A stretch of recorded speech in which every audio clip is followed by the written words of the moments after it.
Hello everyone, we are doing a quick audio check. If you can hear this, please feel free to comment in the chat and let us know if we should make it louder, quieter, or if you can hear it perfectly. Thank you very much.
Hello, everyone.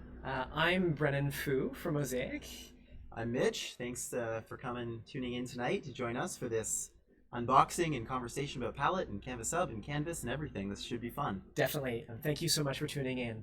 I think we have probably three groups of folks here. We have folks who don't have a Palette 2, don't have any Mosaic products, and are sort of just interested in learning more, and we welcome you. We also have folks who have their Palette 2s, have probably set up already, and are here to kind of just hang out and help others in the stream. That's really cool. Thank you for joining us. And we also have folks maybe who've ordered a Palette 2 or maybe have one and haven't yet set them up. So we hope that this will help you get your Palette 2 set up and get you excited for when your Palette 2 does arrive.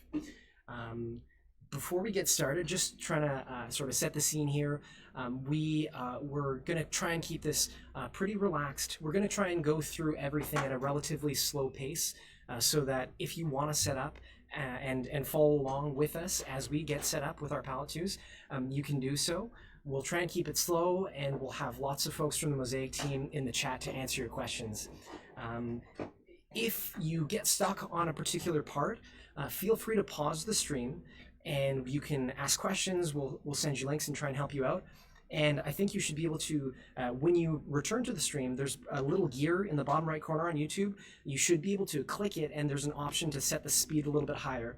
So if you do pause, if you take a break or anything like that, but you want to see everything in the stream, you can speed it up to catch up until you're back live. So that should be useful. Otherwise, please feel free to ask us questions throughout the stream. There will probably be some downtime when we're doing things like waiting for firmware to upload, so we'll try and answer questions along the way. Yeah. All right. All right. What should we start with? Why don't we have a bunch of prints here, so maybe we can just talk generally for those who are joining and aren't 100% familiar with Palette or Canvas. Why don't we talk real quick about the products and what they can do? And then I think one of the first things we should do is unbox Palette 2, or maybe a Palette 2 Pro. Get one set up and get a print going so that while we're talking we can have a print going and we can take advantage of our time like that. Just for some context, by the way, so Brennan and I are here. We also have Marshall, who's behind the camera right now, helping coordinate to try and make the communication as clear as possible with different camera angles and audio and all that. So thank you, Marshall. And we also have, this is our Mosaic headquarters right here, so most of the team is still here working. Just a heads up, we have a couple comments saying that the audio has a little bit of reverb, so maybe if we could try and dial back the audio a little bit. We have Marshall here, who's been building a lot of our documentation. He's helping us out with the stream. So yes, thank you very much for the feedback about the audio. Yes on the reverb. Does that mean it is now better, or does that mean that there is still reverb? No, it is still reverbing. Okay. We will try and adjust those levels here.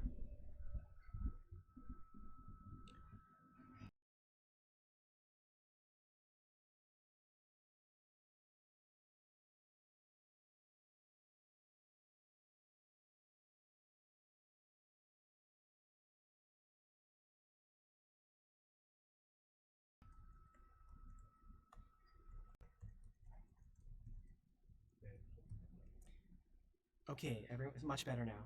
Okay. Maybe we were a bit too loud. Okay. Getting better. Okay, that's good.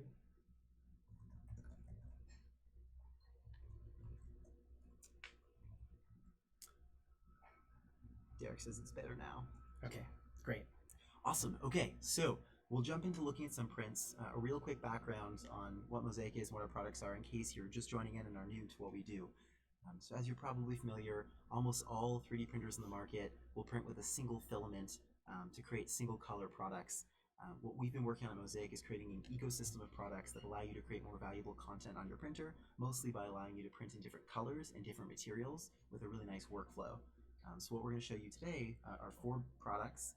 First, starting on the slicer side with Canvas, which is a cloud-based slicer, allows you to customize your content by adding colors to different parts, slice it, and send it over to your printer.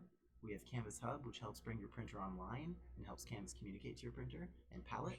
And then we have Palette 2 and Palette 2 Pro, which are 2 different models of Palette that allow your printer to upgrade to print with 4 different colors and 4 different materials.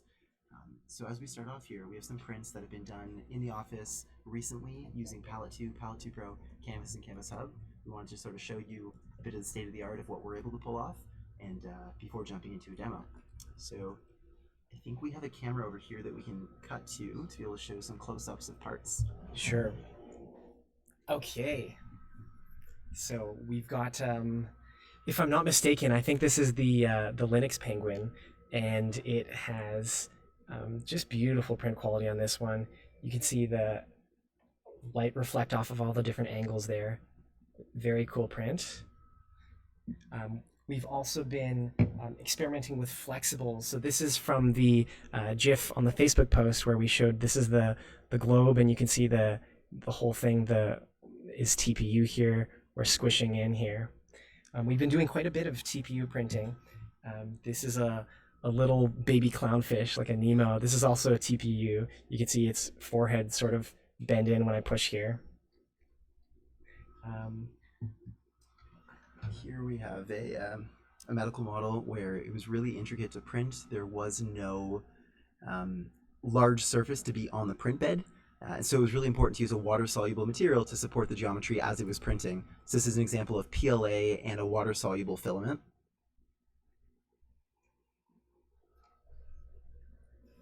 And we got some more flexibles. We've been printing some insoles here in calibration as well. Probably one of my favorites, an architectural model with incredible detail, from something organic like a tree to something more futuristic like the design of this house. This one here, so we have a full-time 3D modeler. His name is Ajay, and he's done some really cool work. I think he did the boat in Life of Pi. He did a bunch of characters in God of War. So this was a temple that he created. It's called Ruined Temple, and you can see there are sort of pillars that have fallen off here. And I think we'll be uploading this model to Thingiverse soon, but you can see sort of rich detail in the roots, and this was printed on our Raise 3D Pro 2. We really liked the quality of the top surfaces, and all the details in the stone as well are some really cool detail there. There are questions about what filament the TPU was. It was a TPU and not a TPE. Okay. Maybe finally after something that big, which was a multi-day print, probably that took a couple days to print. Yeah, that was a long one. Something three days, Marshall says. Something really tiny, like a really nice detail on this guitar keychain. So that's one of the really nice things that we noticed about FDM, being able to print really small or humongous things, depending on the printer. But yeah. We had some questions about what brand of water soluble. I believe that spine was printed with E3D scaffold. We've also seen success with Tecna Enabler, which I think is more accessible in Europe. And we are working on getting our hands on other soluble brands as well to print more soluble. Someone's okay. Oh, and this one too. This is Ajay has a son, and so he was doing some modeling for home. This is a dinosaur head toothbrush holder here, so that's a fun one. Yeah. Okay, so just before we get too deep into this, I just want to say thanks to the folks who are helping us run it. So over here we have Marshall, we have our customer success team is here as well. So we have Manmeet on the left and Adeline on the right there. We have Brendan, who's Palette 2's lead hardware engineer. We also have Tom back there, who has been working on firmware. And in fact, there was a new firmware release that came out today. And this is our space back here. A little bit quiet right now because it is Friday at 6 p.m. before the holidays. But we do have other folks who are connected to the chat. Do you want to switch to name? Yeah. We do have other folks who are connected in the chat as well. I think I mentioned we also have Johnny, who is our head of customer success, and you've probably seen him in the chat.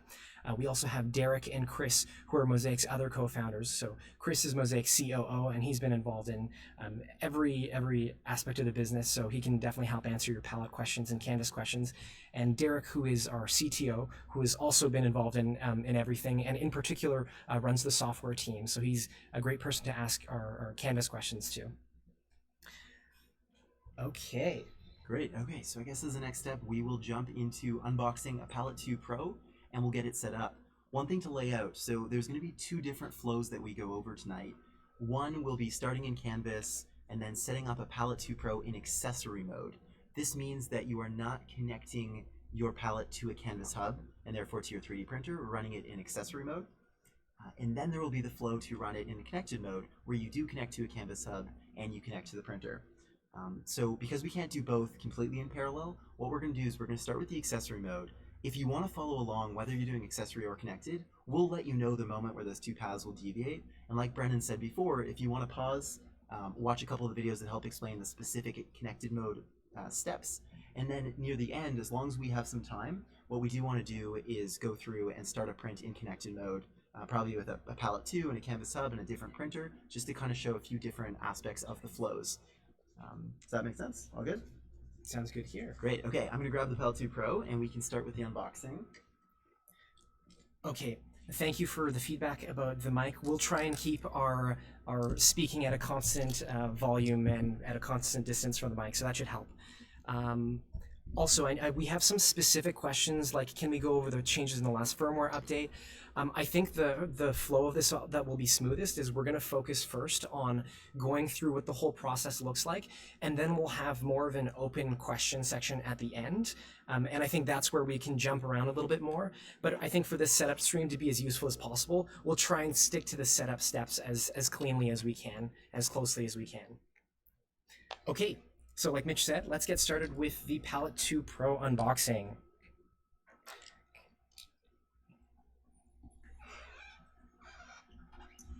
Okay, so we'll take the top off, and here's the manual, which we will go through as the first step, of course. We see our Palette 2 Pro, which I'm going to remove. Underneath the top cover here, we have, of course, the internals of the Palette 2 Pro. Also included in the box, we have all of our accessories. So here's our power supply, as well as our spare parts, screwdriver, stickers, SD card, everything you need to get up and running and printing. We do provide a spool holder with your Palette 2 and Palette 2 Pro, so that you can have all 4 of your spools conveniently held. 3 different Teflon tube sizes with the Palette 2 Pro, depending on what size printer you're using. We'll talk about that as we're setting it up. And then we have different mounts. Here's the stand, which we'll use tonight, as well as the bracket, which you can use to mount to a wall or mount to a printer. So that's everything. I'm going to go ahead and put this to the side so that we can take a closer look at the actual Palette 2 Pro.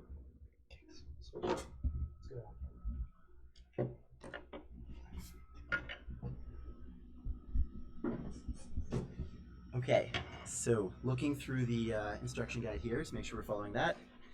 One of the first sets of instructions after making sure that we have everything in the box is going to be setting it up in terms of putting it on a stand. So there are 3 options with the Palette 2 Pro. We can use the stand, we can use the mount, or we can actually just put it flat.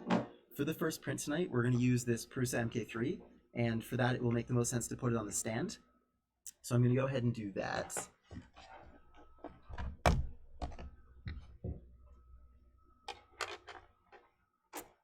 Okay, so we slid the stand into the back of the Palette 2 Pro. Yes.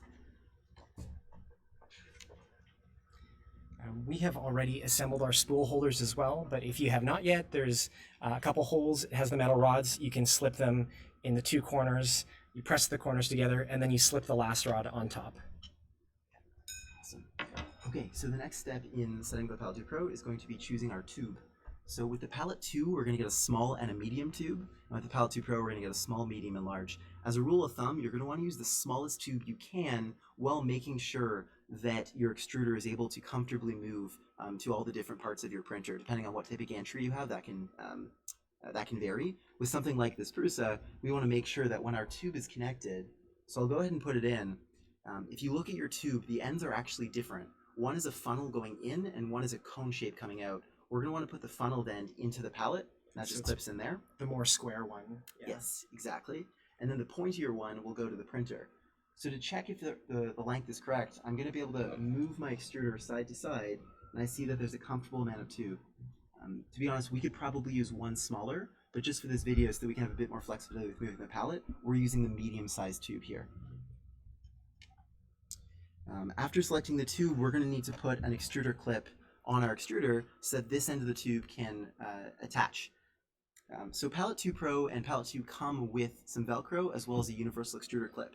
Depending on what printer you're using, the extruder clip hopefully will work, But if it doesn't, we have a Thingiverse page which we can link, which has a variety of other designs you can download. I know specifically for the CR10, we have one that's been really popular, and several other printers. Yeah. If you haven't already as well, we have a Thingiverse account called Mosaic Resources. So we have a bunch of different stuff there that you might consider perusing to add to your palette printing experience. Yes. I'm just going to zoom in to show the clip, which is now pressed onto the extruder of the MK3 right there, so that this hole where the tube connects is aligned with the hole where the filament goes into the extruder. All right. Moving on is the spool holder assembly, as Brennan already showed. And then the final step before heading over to Canvas is going to be to position the palette. So this is really important, again, wanting to make sure that the palette is positioned somewhere where you can access it, where the filament can feed into the bottom so you can see the screen, and so that the tube can allow your extruder to move to the full extent of the printer without putting any strain on it or anything like that.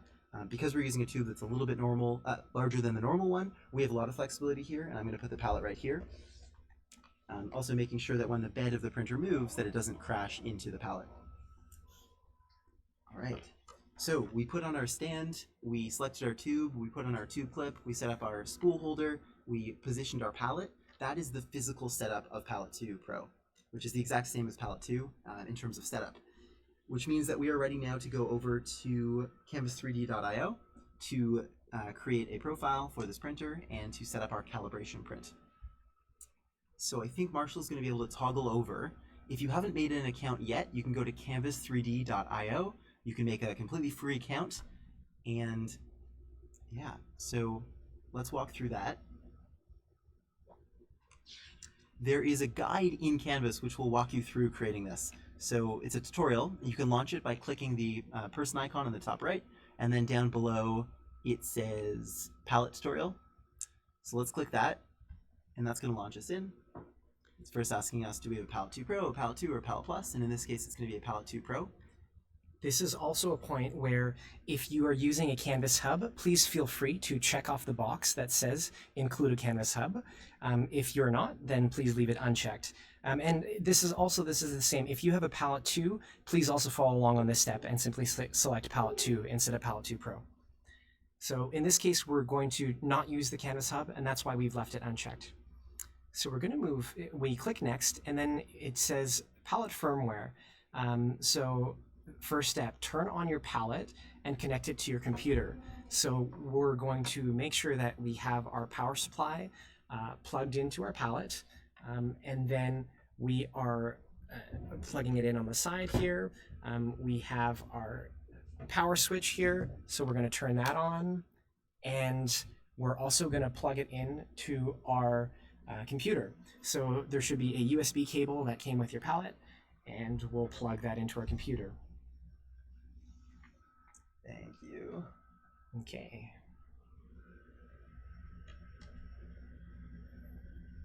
Okay, once we have palette powered on and we have the USB cable plugged in to both our computer and the palette, we'll move on to the next step, which says download and install the firmware uploader for your operating system. So if we click on the download installer button, that will take us to a support page, and depending on your operating system, there will be a download link for your operating system. So we're currently using Windows, so we're going to download the Windows firmware installer. And we clicked download. It should be a relatively quick download. And once that is done, you will start that program.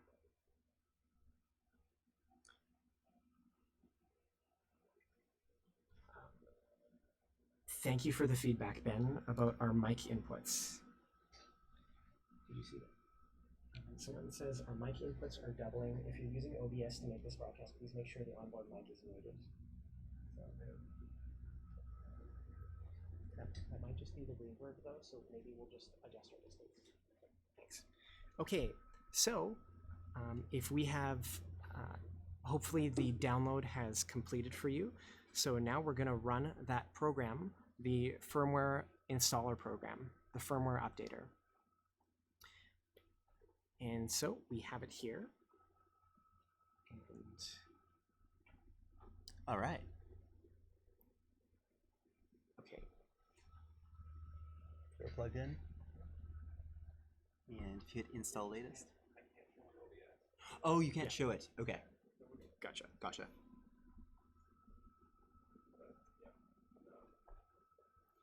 Okay, great. And we're launching PAL 2 firmware updater.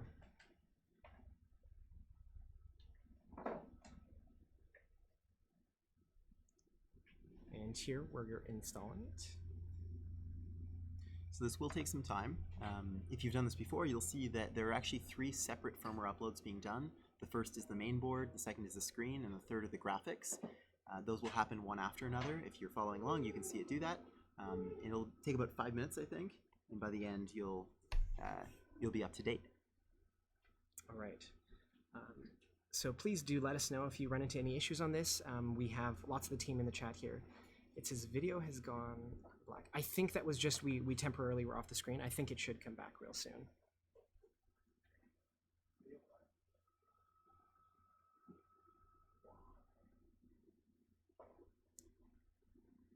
It wouldn't be a live stream without technical difficulties, so.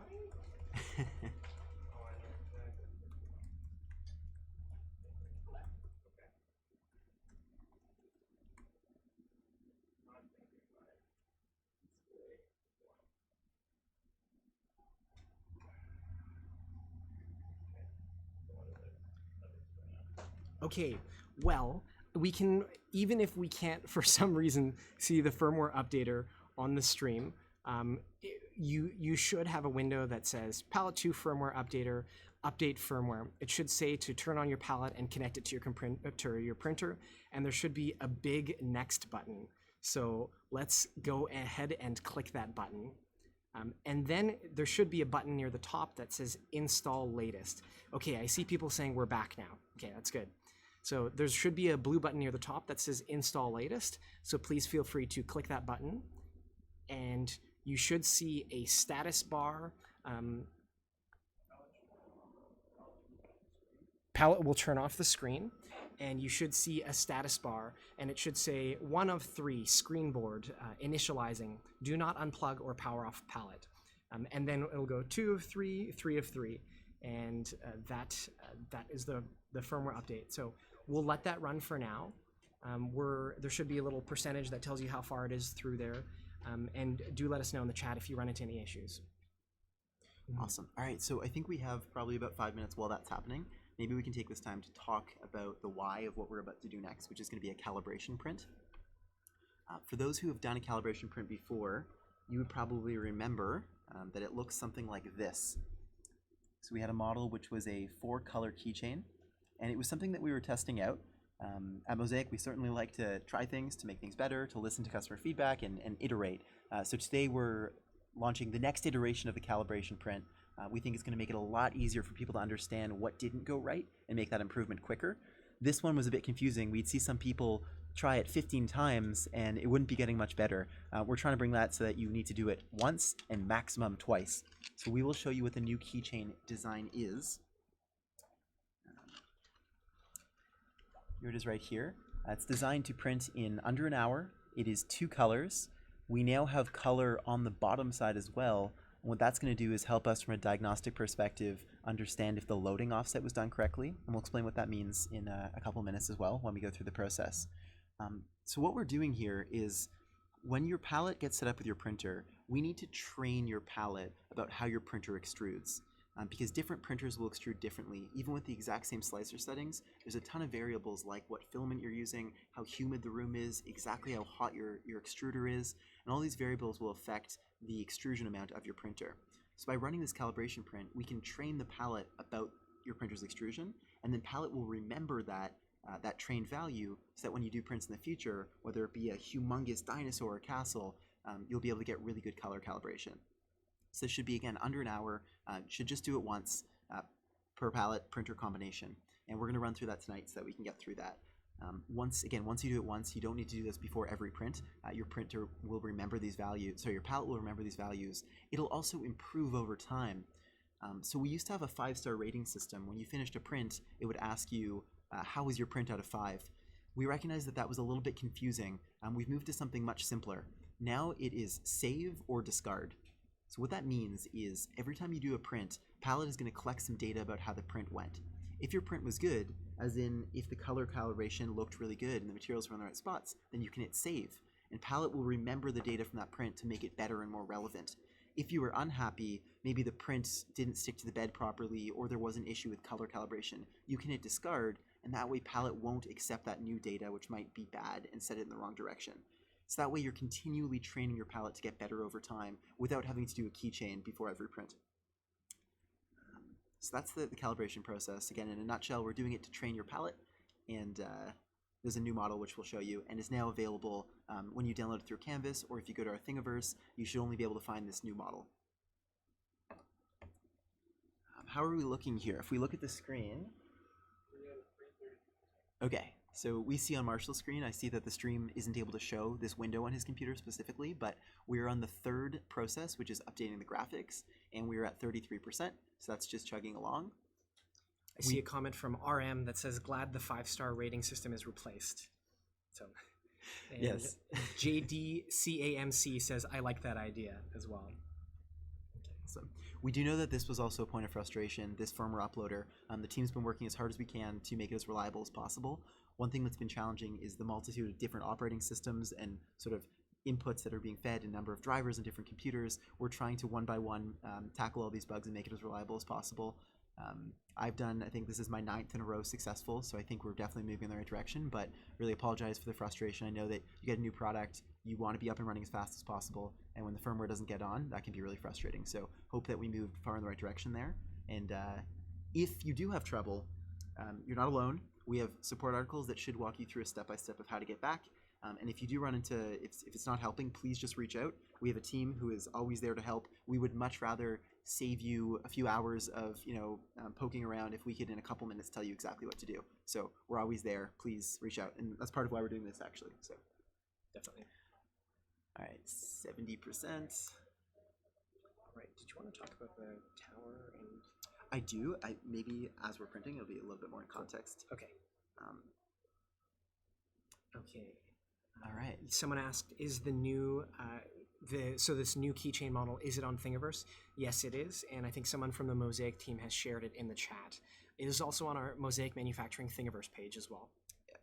Drew, your question was, if you don't hit save or discard, is Palette going to just discard the files or the data? The answer is yes. So your first print is going to be different than every other print. Your first print, there's going to be some more diagnostic information. If your print is successful, it's actually going to automatically save the information for you, because some information is better than no information when it comes to trying to train your Palette to understand your printer's extrusion.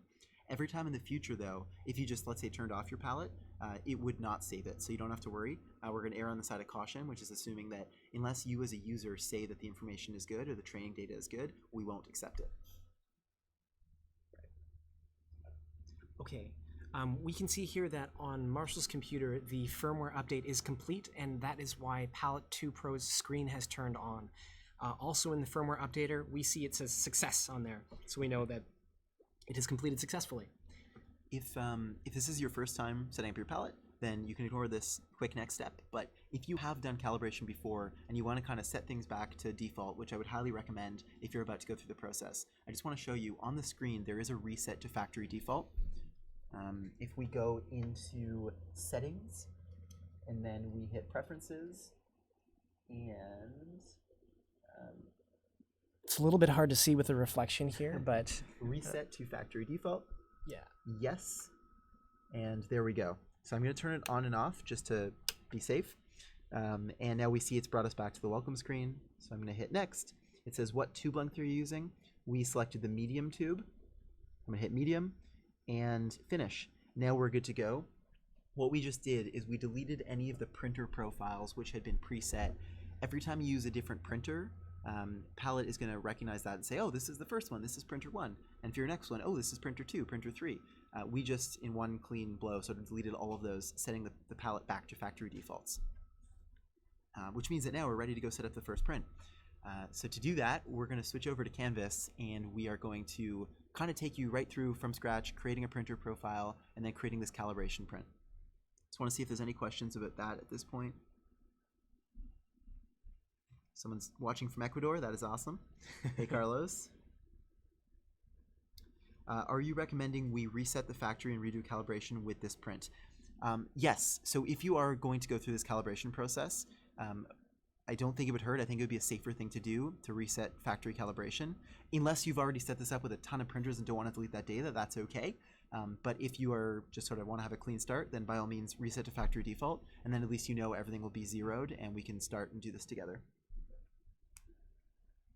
All right. So now that we have updated firmware correctly, we're going to go back to our tutorial in Canvas. So that was step 2 was download and update the firmware. Step 3 was open it, and we've done that. Okay, so we're going to hit next here since that part has been completed. And then it says follow the getting started guide included to set up our palette with our printer. We've already done the hardware setup, so we're going to click next here. Okay, so our firmware is updated, our palette is set up physically. Now we're going to start on the software side of things, on the slicing side. So we can see the steps that we're going to take here. First, we're going to create a new project. We're going to upload models and color them, and then we're going to slice them and print them. So let's get started with creating a new project. So we'll hit next here, and then we click new project. And then it says to choose your printer. So in this case, we have printers set up, but we'll show you what it's like to set up a new printer. So we're going to click Add New. And then we have 3 different options. We can create a new, and just for context here, what we're setting up, when we're setting up a printer, we're setting up the things that do not change from print to print, like the bed dimensions, for example, or what file format it uses. So this part should be relatively straightforward. And there are 3 options that we have here. We can create a new profile from scratch. We can choose from printer presets, and we have some predetermined values for some of the popular printers. Or if you slice with Simplify 3D or Slicer in the past, you can import that slicer profile into Canvas. So in our case, we're going to be working with a Prusa i3 Mark III, and so we're going to choose from printer presets. So we'll click that, and we can see different options here. And just to let you know, we plan to add support for more slicers to import profiles from them in the future. So we're working with the Prusa we mentioned, so we'll click that, and we have the Prusa Mark III option there. So we'll click that, and we'll hit Next. And we can see in the bottom left of this window, there is a little, this is the tutorial window that's telling us what the next step is here. It says, click on your style profile to create a new project. Okay, so the style profile is sort of, the way we like to think about it is sort of like our specific print settings. So you'll notice there's an option here for the preset that says standard, and it has 20% infill and 0.2 millimeter layer heights. And if you can create a style profile from scratch, but we're just going to go ahead and use the standard one for now because it should have presets that meet our needs right now. So we'll go ahead and click that. And now it says loading project. And we can see in the tutorial window in the bottom left, it says click on the button below to download sample models for your first print. So we're going to click the download sample models button, and it's downloaded a zip file for us. So go ahead and unzip that. And when you unzip it, you will see 2 files, 2 STL files. So it's Mosaic Keychain 1 STL and Mosaic Keychain 2 STL. So we're going to highlight both of those.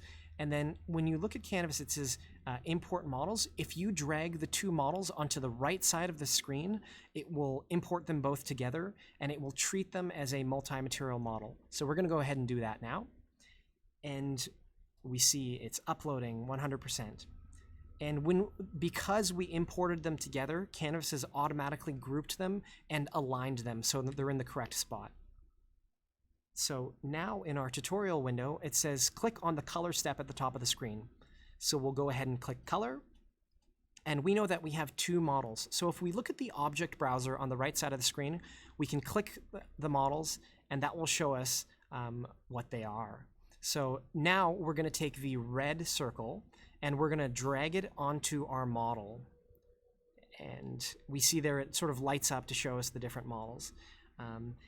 at this stage, we can also customize the colors so that Canvas, or when we are loading palette 2 with filament at the start of the print, palette 2 will prompt us with the correct color.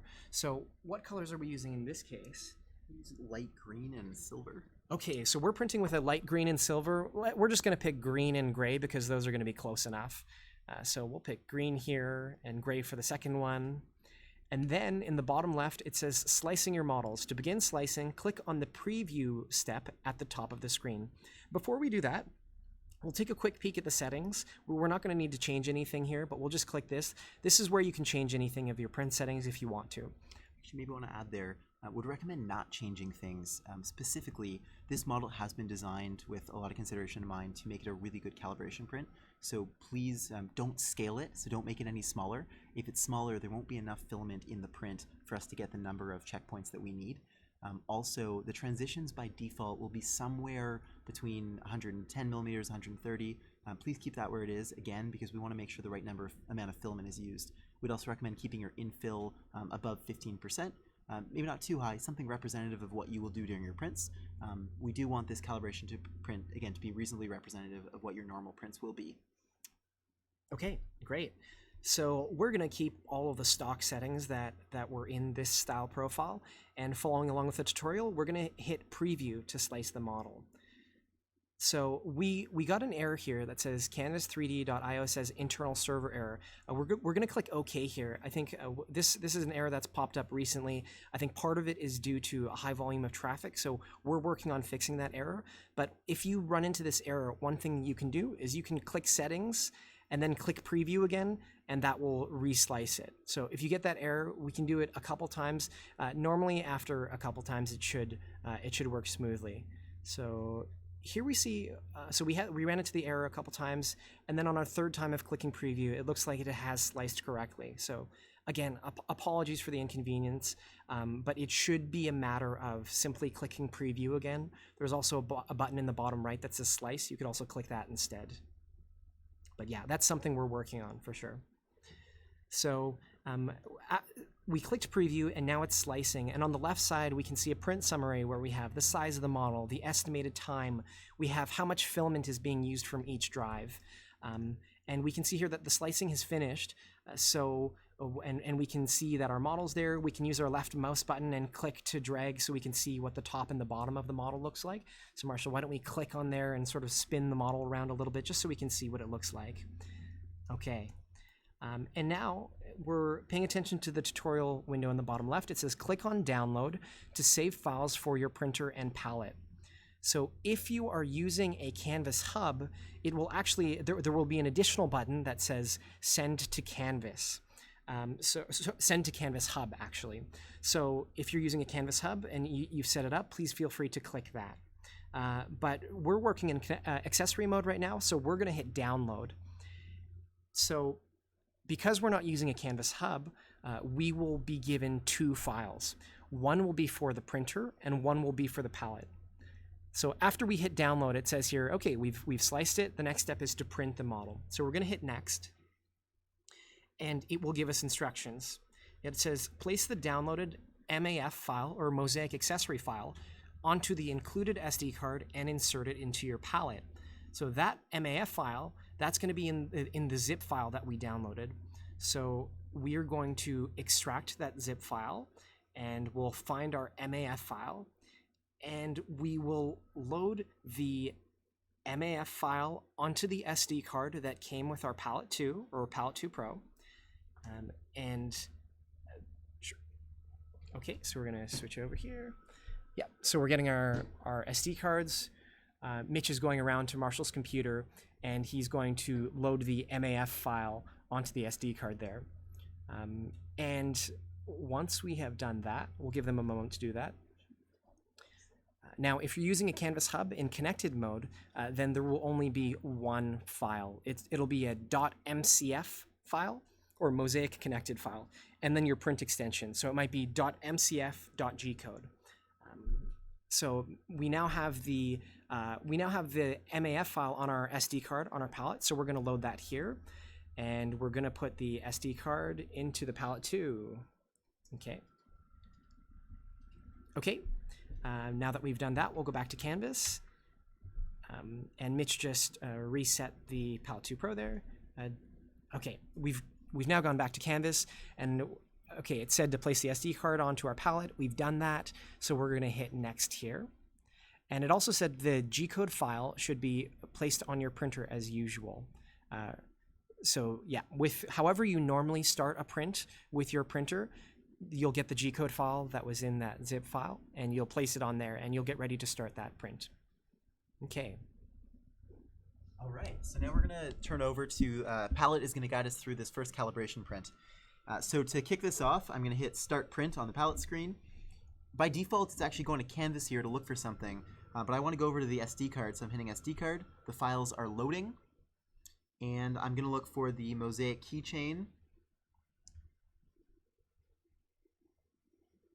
MK3 keychain V2.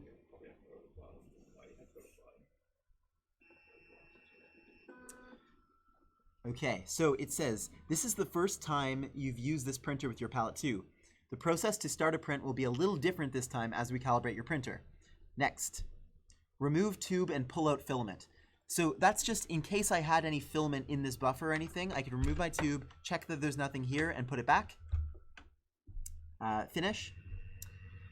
Now it says load filament. Insert green filament into input 1. And we see that the LED is actually flashing here for me to load. So I'm going to take my green filament,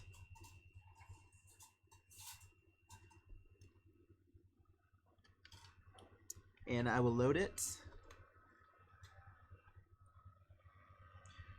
Again, this is homing the filament, initializing it, getting it ready for the print. And after it's done number 1, it's going to ask me to load the next one. It says load gray filament into input 2.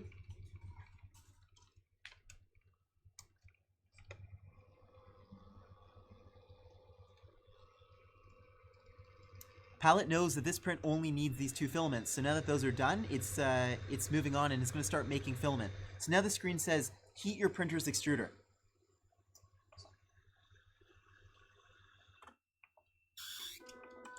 So I'm going to do a preheat here on the printer. You'll notice that, so I have this filament coming out of the printer here because it's from a last print. So what we're going to do is, after we heat up, we're going to remove the filament that was in the hot end to clear it to start the next print.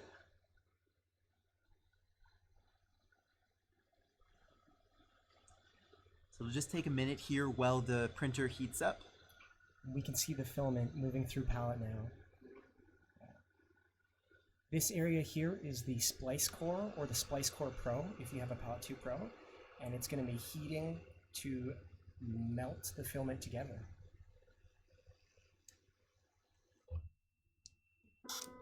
That rotation there was the cutter wheel, so that's how it cuts the different segments of filament. And it heats the filament together, it compresses the 2 filaments into each other, and then it cools to solidify the filament. And then there's a drive up here which pulls the filament, outgoing drive there.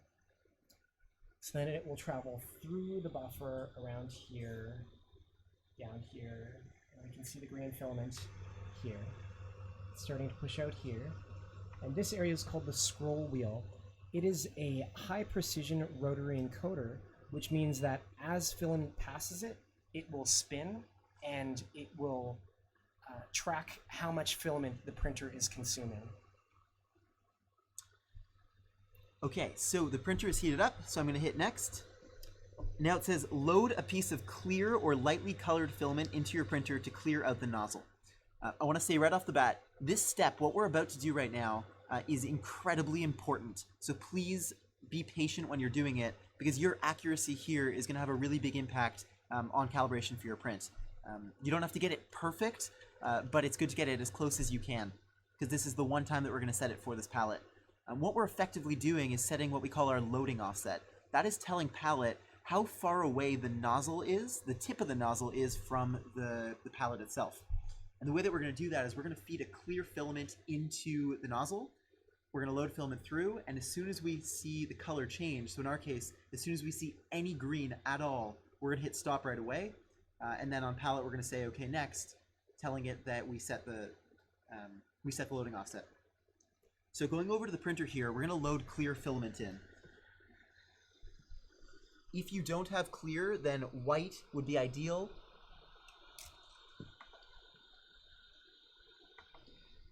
Again, every printer will do this differently. Some printers have screens, some don't. Depending on your printer, you just need to find a way to be able to control the extrusion so that you can load.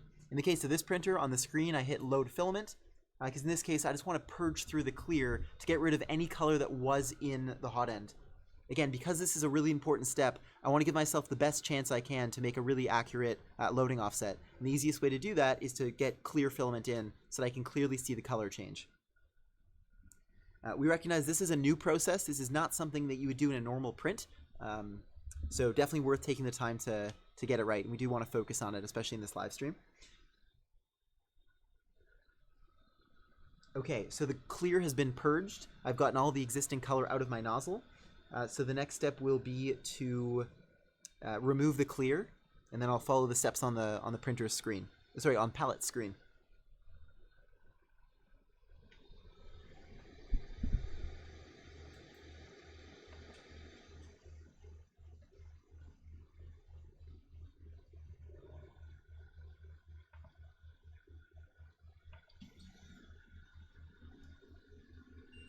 Okay, so Mitch used the clear filament to purge the extruder so that it would be very easy to see when the filament from the Palette 2 Pro has reached the extruder, or reached the tip of the nozzle. Okay, so it says feed filament into your printer's extruder gear. What I'm going to do, you'll notice that the filament came out of the tube here. There's enough for me to grab. I'm going to give myself a little bit more, but I'm not going to pull too much. Just enough that I'm able to grab it. One tip that I really like to use is to straighten the filament out as best I can. So that, because it's straight, it'll be easier to feed. So now I'm going to align it with the entrance to the extruder. And I'm going to go into the jog mode. So if I go down in this printer specifically,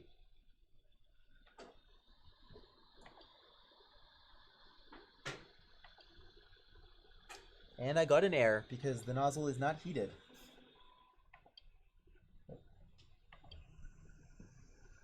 So we're going to make sure that the nozzle is heated so that we can load the filament into it. Oh, it was heating, but it's not hot enough yet. Okay.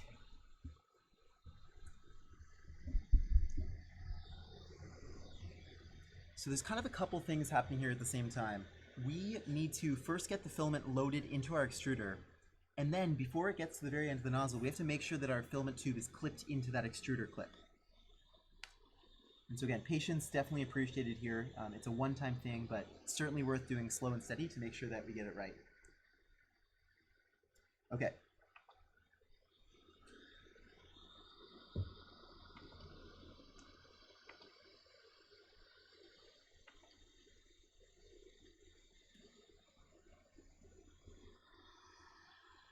So Mitch is controlling the extruder to get the filament to go into the extruder.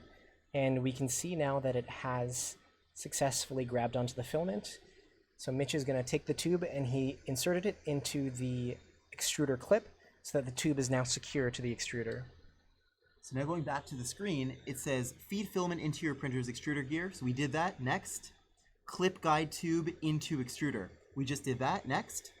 So now it's this final really important step. Slowly jog filament into your extruder. Stop when you notice any new color appear. What I like to do is take the light from my cell phone and actually shine it, because sometimes printers are a little bit dark and I do want to get a really clear transition between clear and green. So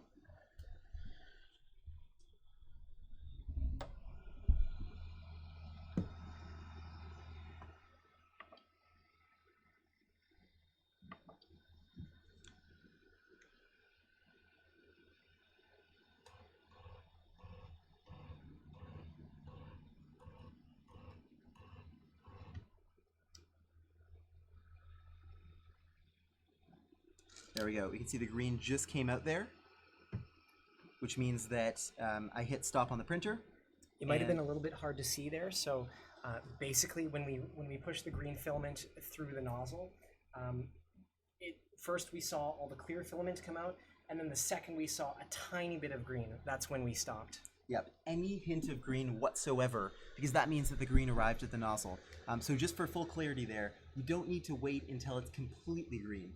that's okay. We're taking that into account on the software side. You just want to hit stop on your printer. You want to stop extruding when you get to any green. But because we did, we're now going to hit next on palette.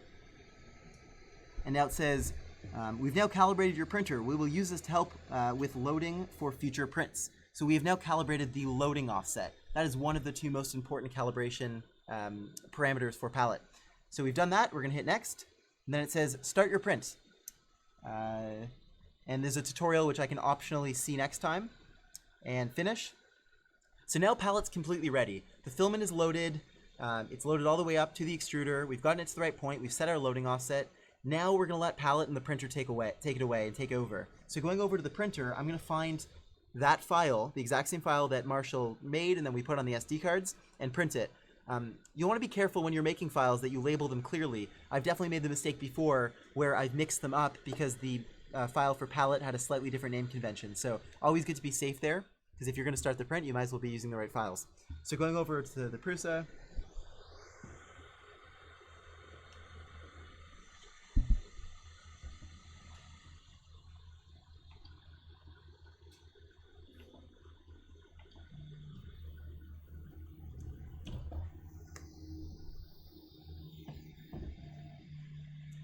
Something that we kind of take for granted, we always recommend, is that before printing with your palette, really important that you have really nailed printing with your printer with a single filament so that you have really good bed adhesion, that your extrusion parameters are set up. You want to make sure that you're printing very reliably before you introduce multicolor. And we find that if you do that, you'll have a much higher chance of success with multicolor printing. So on this printer specifically, we've calibrated our materials. We have a nice profile with canvas that we know is good, and now we're ready to move over to printing with palette. Really, really important to do that.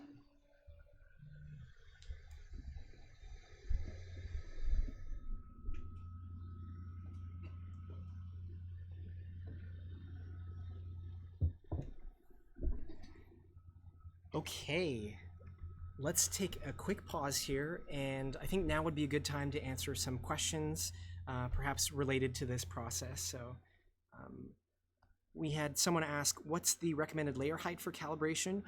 We would suggest printing with settings that are similar to your normal settings.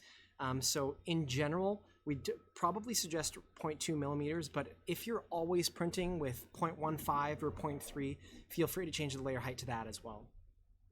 Or instead, rather. Okay. Someone said, James asks, when you load filament into the palette 2, how should it load from the roll, above or below? Good question.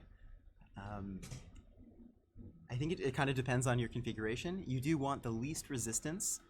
So you want the filament to be able to come off the spool with as little resistance as possible. In reality, I can't say that we've ever seen that there's a direction that's that bad in terms of coming off above or below, so you don't need to be that sensitive. Marshall's nodding his head. He spends a lot of time setting up prints. So just as long as they're not tangled, that one can really be really frustrating to deal with, where a print fails and you can't figure out why, and it was actually because the filament was tangled. Making sure that you don't have your filament overlapping itself, getting in knots, that you have a clear path is really important. This setup admittedly is not ideal. It's coming from the floor onto the table. We're just doing that to make it as clear as possible for the cameras, but having a clear path from your spool to your printer, to your palette is really, really important. And yeah, 0.2, I'd agree with that. I think that's a really good starting point. We have a question from WhiteB68 that says, is there any way to increase the length it gives you to load? So if you find that your palette is not making enough filament, you may need to reset it and make sure that you've selected the right tube length.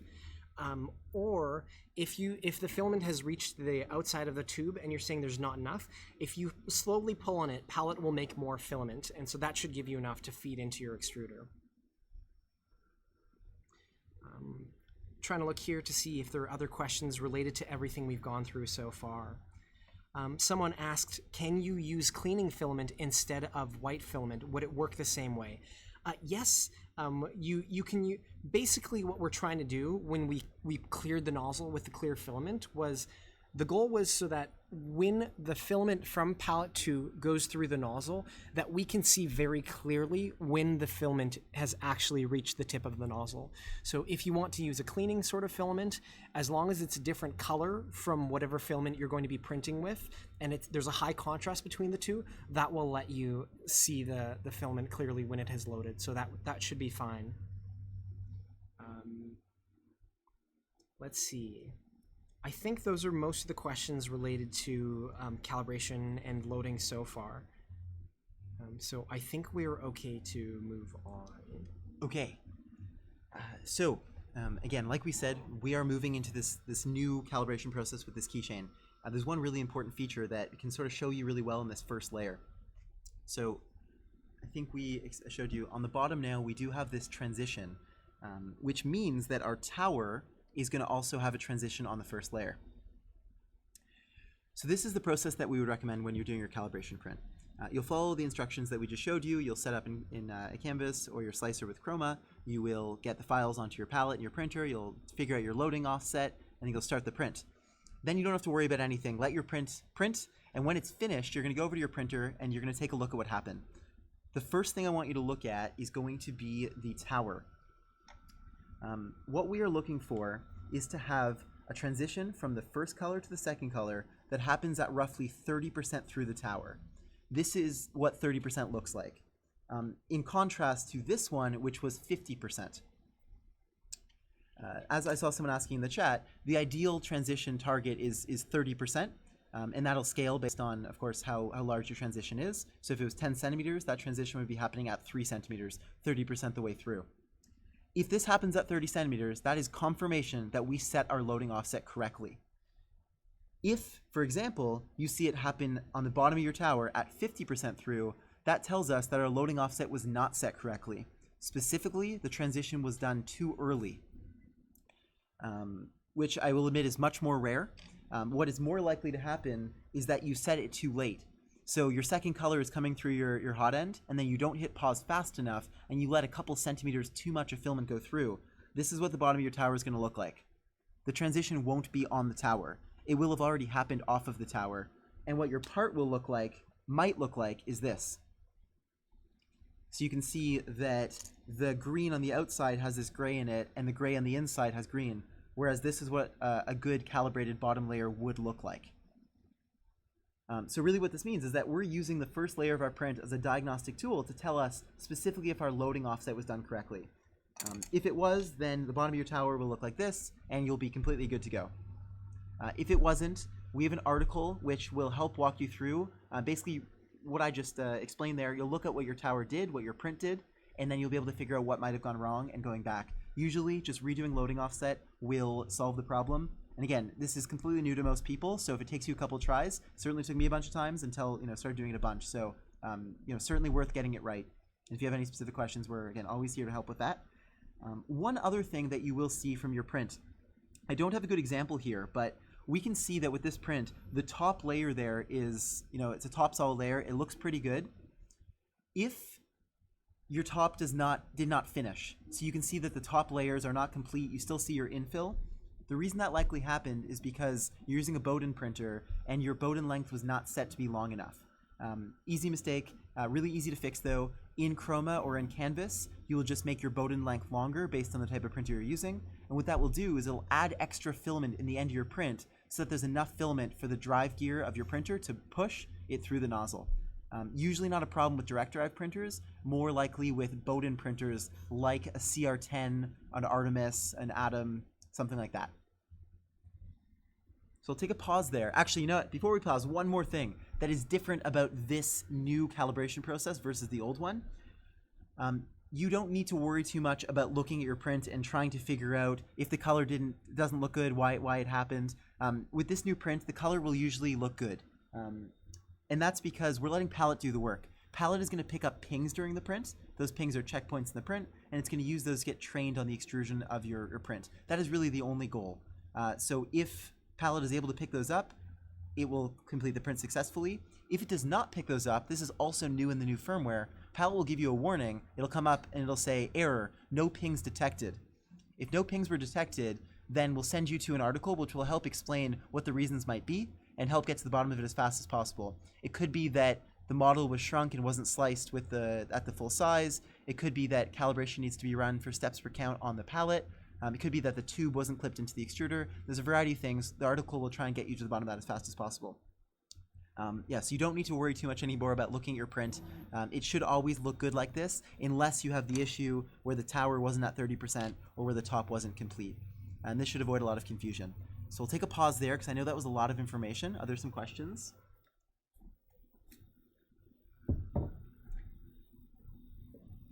Let's see.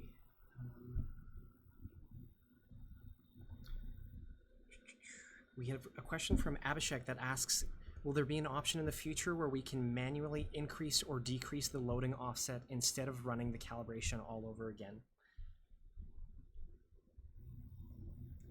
Good question. We often struggle with this. To be honest, there's a lot of things which we have a process to set, and then sometimes we try and make a bit of a fudge factor so that you can go in and tune these things. This admittedly is one where there is no way to manually go in and adjust your loading offset by a few millimeters, for example. You can talk to the team and we can think about it. Although, just from my experience, I will say that once you do this the first time successfully, it'll become pretty intuitive, and I think as long as you do the clear filament, use the light from your phone, or have a really clear contrast, you can see it, use a really dark colored transition filament that you go towards, you should be able to nail it, and you shouldn't need that manual adjustment. But right. I can talk to the Canvas team about that, and we can see if that's something that frequently gets requested and that we think would save people a lot of time, versus the risk that it could create confusion by having just more settings and more things to deal with. So it's a bit of a balance there that it's never intuitive or obvious what we should be doing about that. But good suggestion. Thank you. Okay. It doesn't look like there are too many questions specifically related to loading or what we have done so far. Gonna move the camera over to the print because we're now done the first couple layers. And even though you don't need to babysit your print like this and watch, we can actually see, based on what I was just telling you, this print, the loading offset was set correctly. We can see that transition there, one layer below, where it looks like it's about 30%. And we can see on the first layer, which is being colored over right now, the inside was clean gray and the outside was clear green. So once you sort of reach expert mode and you do your first layer, you might be able to identify right away that there was something wrong, but you can, again, it'll take 45 to an hour, let the print finish, you can look at it, and you'll be able to tell then. Just wanted to point it out because we have finished the first couple layers there.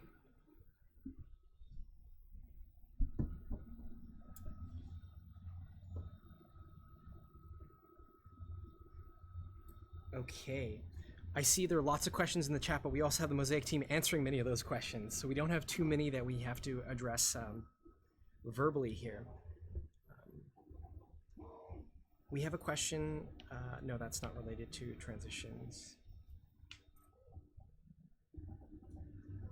Okay, so we had a question about the differences between the Palette 2 and the Palette 2 Pro Splice Core.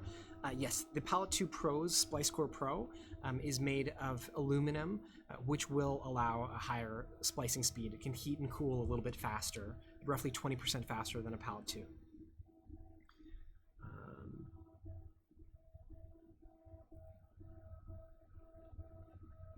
Okay, I think that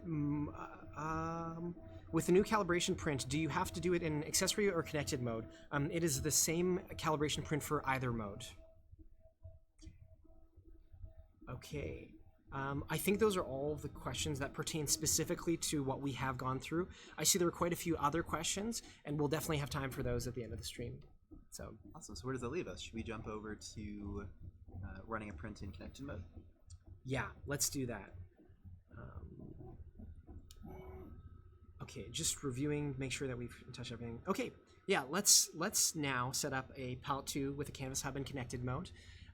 We have a MakerGear M2 here, so why don't we get started with that?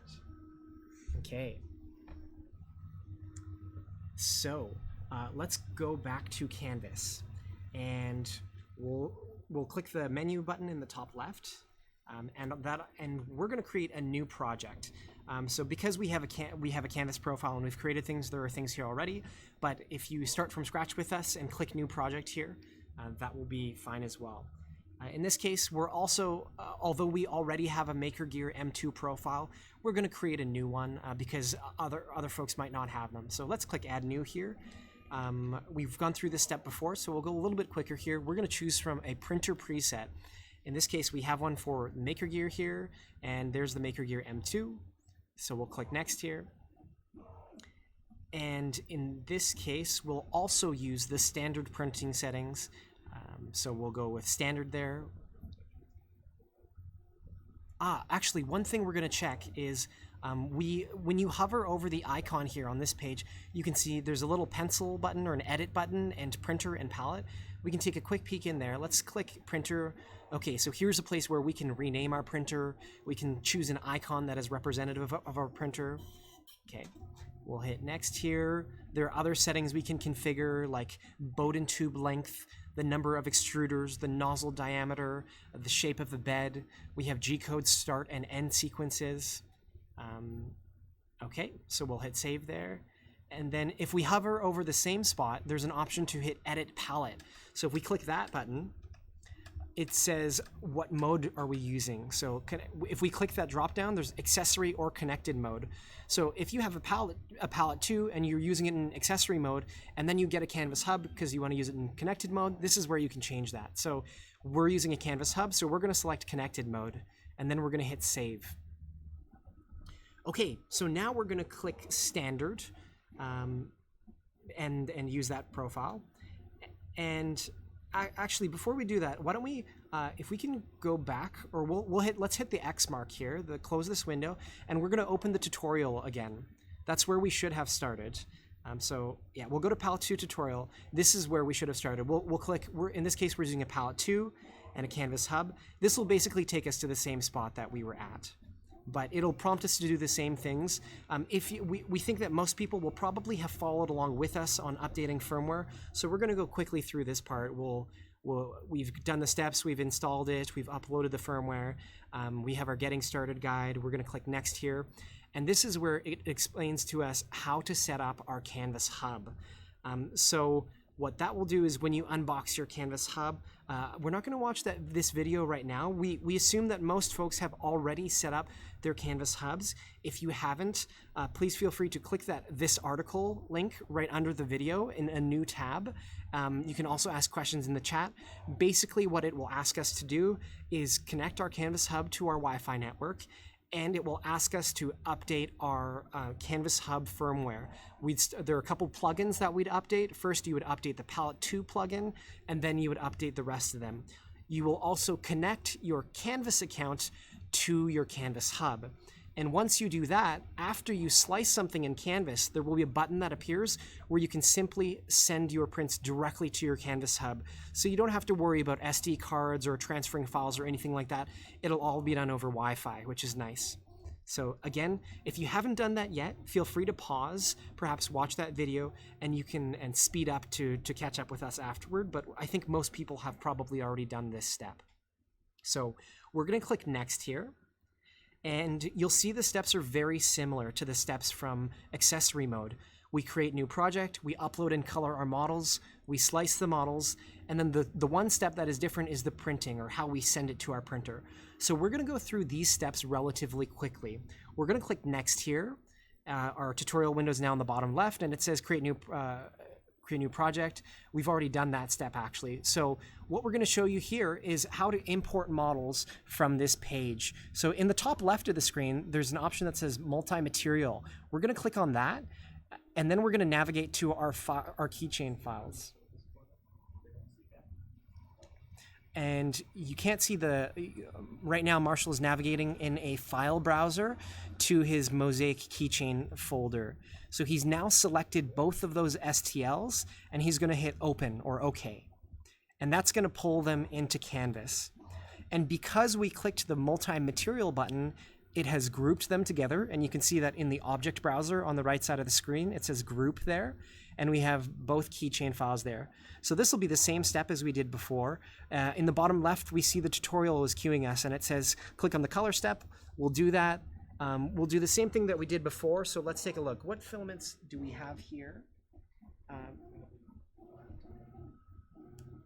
we have a black and a brown filament here. Actually, it's sort of orange, so we're going to change our first color to black, and then we'll change our second color to orange. And then it says drag and drop colors to our models, so we're going to do that. We clicked and dragged the orange onto the model. When we did that, it created the transition tower automatically for us. And so we can close the orange window there with a little X. Okay, now it says slice your models. To begin, click the preview button. If we want to change our settings, we can, but we suggest trying to keep it simple for now. So we'll just click preview here, and we see it's slicing. So no errors on this time, thankfully. So we've clicked it, it's sliced, and we can see the information on the left side of the screen again. We have the filament used of each drive, and it's loading the preview. And it also tells us the total number of splices. So Palette is going to join together 5 different segments of filament, and there will be 8 pings.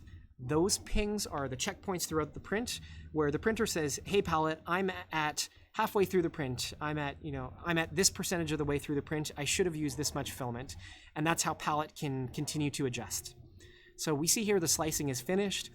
There's some other cool things that we have in Canvas if you want to poke around. On the left side, it says color by tool index. There are different options here, so you can see different print settings if you're trying to visualize and understand what is happening in your print. There's also a button that you can click that says show retracts and restarts, show travel moves, and that'll help you visualize what's happening on your print. So now that we have the model has been sliced, we can see that because we're printing in connected mode, and because we connected our Canvas account with our Canvas Hub, we see that there's now a button that says Send to Canvas Hub. So instead of downloading the files, we're just going to click the Send to Canvas Hub button. Now, if you want, and now it says sending, and it says let's get printing now that we've sent it, and it says printing our models, and that'll give us the instructions to print our models from Canvas Hub. Just to let you know, if you're the kind of person who likes to keep all of your files, in a certain folder or things like that, I'm definitely one of those folks. You can download your files there as well, and that will save your Mosaic connected file. In this case, it's just one file because the palette and the printer are communicating. So you'll only need that one file. So we're going to click Next here, and it will tell us go to our Octoprint interface. So and there's a link there that we can click. So we'll pull up that interface now. Okay. So I've just been told that we had a brief issue with this last week.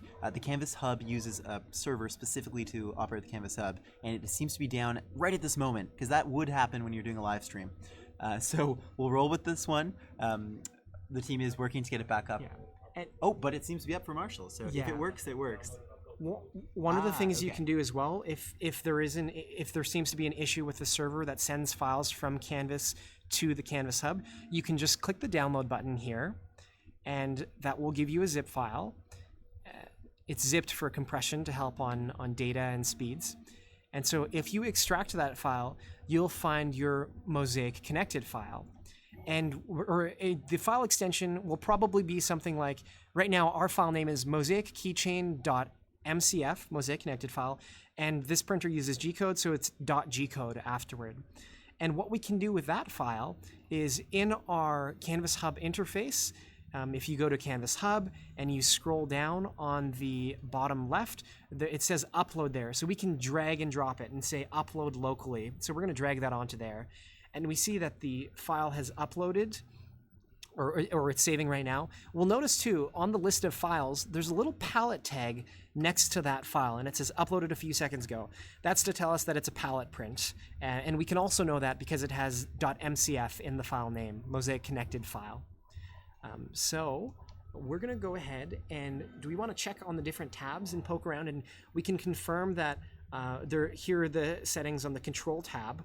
And we can see here that we can control our extruder, we can move our bed. This is, we're going to use this tool to load the filament in precisely. If we visit the Palette 2 tab, actually, we can also confirm that it is connected here. And You'll also notice if you've updated to the most recent Canvas Hub firmware that there's a section there that says status. There's no ongoing print currently, and we can also see our latest pings and pongs throughout the print. There are also manual controls to control the palette. You can clear the palette of any filament that's in it, but also near the top where it says palette 2, it says connection status connected. So in this case, we know that the palette is ready to connect and get started. With this most recent update, we have also added in a check where at the start of a print, previously we had some customers who, when they were running multiple successive prints through Canvas Hub, it would say connected and they would click print and nothing would happen. So one of the things that we've done is we've added a check. We call it a handshake in technical terms. So if we start a print, the Canvas Hub will send a little message to the palette and say, hey, are you still connected? And if it's not connected, then it will change the status and it will prompt you to power cycle your palette, make sure that it does connect properly. So in this case, we see it's connected. We can also see on the Canvas tab, this is where we would have connected our Canvas account. So in this case, we see that there is a linked Canvas account, and that is why we were able to send the file from Canvas to this Canvas Hub. It's because we had connected it previously. So now why don't we go ahead and get started with this print, this process. Yeah, awesome. All right, so we are going to, so the print is there. So we will hit the small icon on the right side, which looks like a printer, to start the print.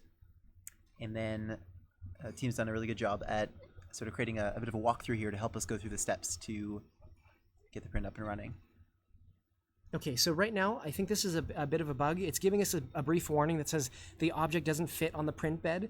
In this case, I think that's a bug, and we can confirm that because in Canvas, it was quite clear that the object fit nicely. So we're gonna disregard that right now. It tells us how we can do that. So we're gonna click Load and Print again. It says verifying the palette 2 connection before starting the print. So that's what we had just mentioned. So in this case, it says no response from palette 2. So what we're gonna do is we're gonna turn off the palette 2. We're gonna, oh, actually, I think we hadn't turned it on. Okay, so we've just turned on our palette 2, and then we're gonna give it a second, and then we're gonna hit connect. Okay, great. It says connection status connected. Good. So we're gonna try and print that again. We'll hit load and print. Verifying connection. In this case, it verified, oh, good, the palette 2 did respond, so we're about to print with it. And it's telling us, your print will temporarily be paused. This is normal. Please follow the instructions on palette 2's screen. The print will resume automatically once everything is ready. Okay, so we'll hit OK there. And now everything is coming to palette 2's screen. So we're gonna switch over to this camera here, the movable one. We're gonna move it over here to this palette 2 screen. So this palette 2 you can see here, we have it mounted onto our Make Your Gear M2, and we used, you can see in the back here, we used our mount to bolt it onto the frame here. This is just to save space. So.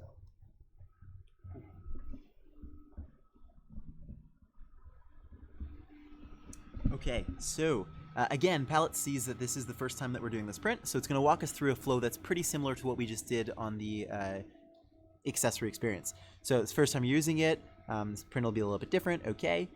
Again, asking us to clear. So I'm going to check to see if there's any filament in the outgoing. There isn't, so we're all good. If there was any, we would clear it out. I saw someone ask a question about that as well. So after we start this print, we can go through that process of getting filament out of your palette if there was any in there. So finish. Insert black filament into drive 1.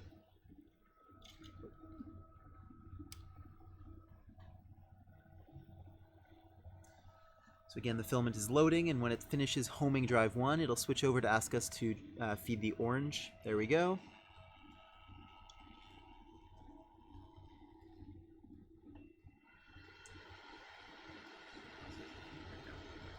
Okay, so it says heat your printer's extruder. So let's switch back to Canvas, where we will do that through Octoprint.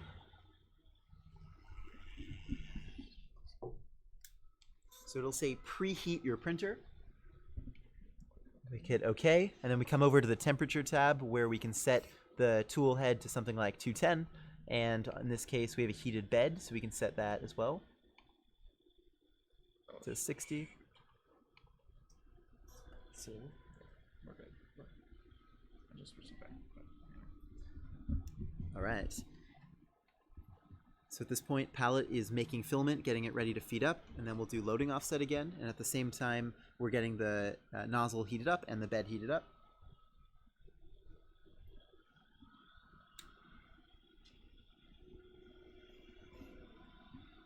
We can see the filament moving through the palette here.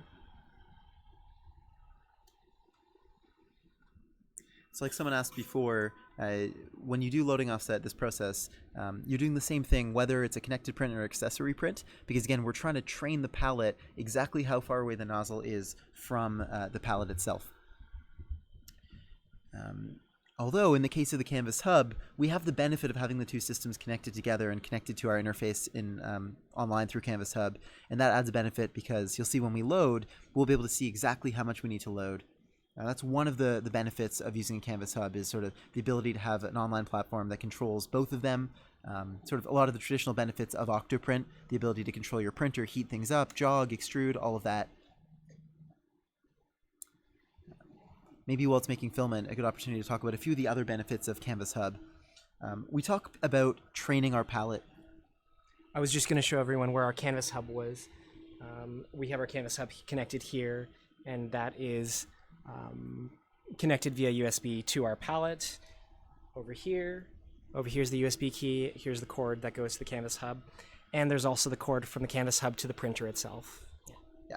So depending on, of course, where the plug is on your printer, this might look slightly different, but generally the Canvas Hub is going to link your palette to your printer and then to the online platform or through Octoprint. Okay, so we'll take a pause there. So it says feed filament into your printer's extruder. So I see at the end here, the filament just got to the end, so I'm going to slightly pull it out so that I have enough. Again, I'm going to just straighten it out to make it a little bit easier to load into the extruder. Okay, so now we're going to cut over to Canvas as I position this in the extruder of the printer. It's going to say follow the instructions on your palette too in Canvas. And then we're going to extrude. So just to get it in at first, Marshall is going to type in 10 millimeters. Just to get it into the drive gear, now that it's there, I'm going to push this end of the tube into the slot, which conveniently the Maker Gear has one that matches it, so we didn't need a custom filament clip. Depending on your printer, you might want to use the Mosaic provided clip or one that you can download. So now that we're in there, I'm going to hit next on the palette screen because we are fed into the extruder gear. We also clipped in the tube.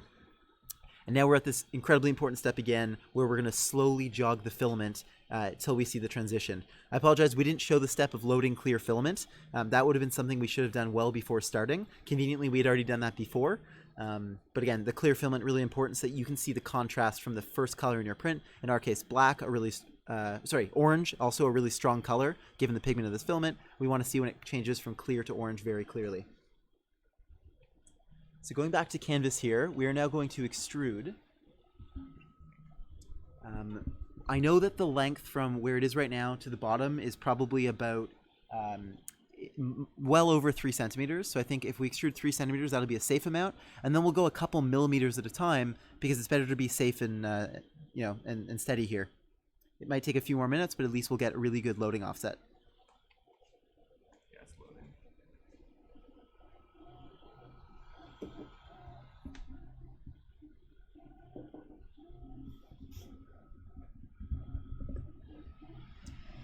Okay.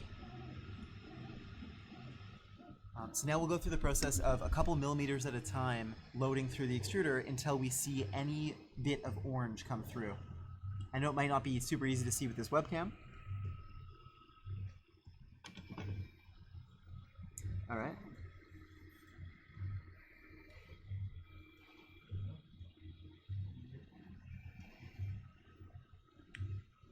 One more. All right. Oh, I was wrong. There was actually gray in here. So if we look, I see the slightest bit of orange that began to come through. And that's enough because that means that the orange did make it to the tip of the nozzle. So again, we're not waiting till we have completely pure orange. We're waiting till the first sign of orange. I'm not sure if the camera's able to pick it up. And now we know that we are ready. We've completed this step. So I'm going to hit next on the screen. Stop when you notice any color appear. Next. We've now calibrated your printer. We will use this to help with future prints. Next. Press start print to automatically begin your print. This is my favorite part. So when we press start print here, it's going to automatically tell the printer to begin. But of course, the printer will need to be at the right temperature, so it's not happening right away. The bed needs to stabilize at 60, the hot end stabilizes at 210, and then the print will begin.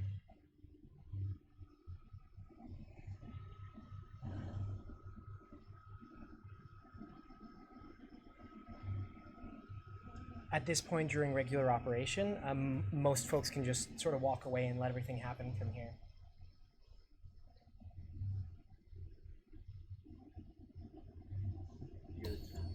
And there we go.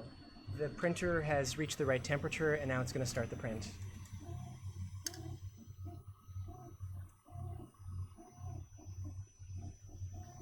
And we're going to start now.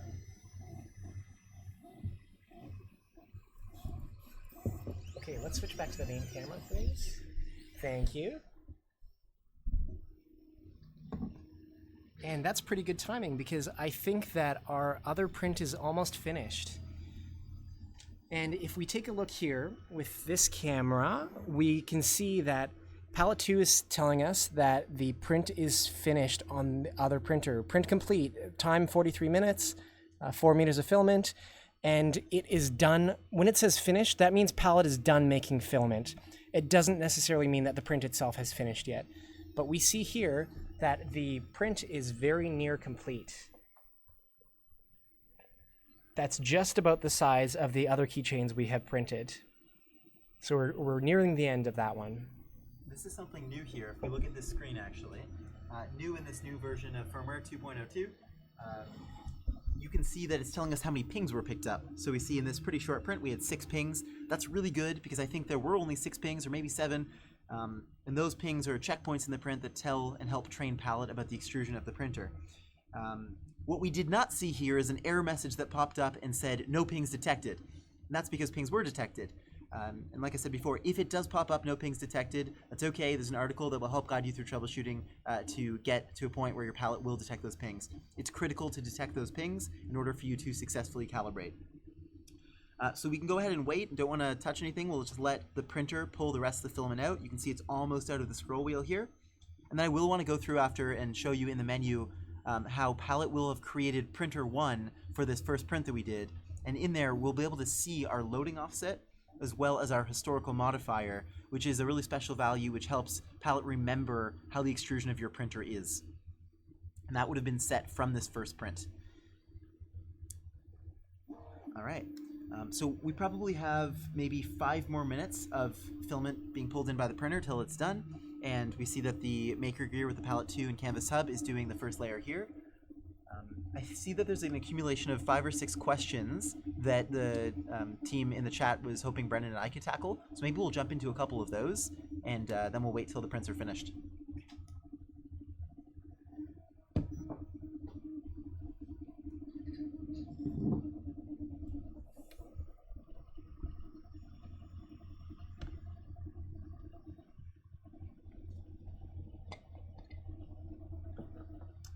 Okay.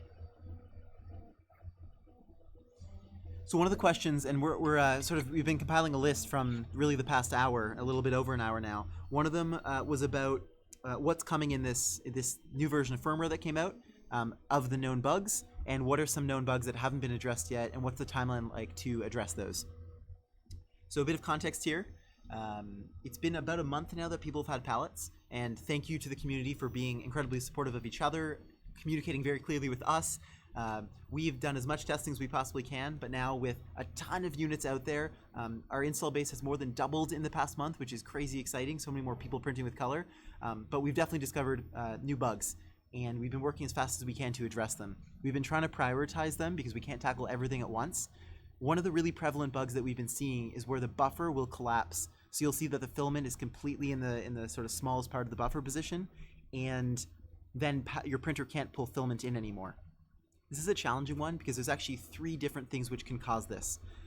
One of them was that the switch wasn't fully being triggered properly. So it's more of a physical, mechanical issue.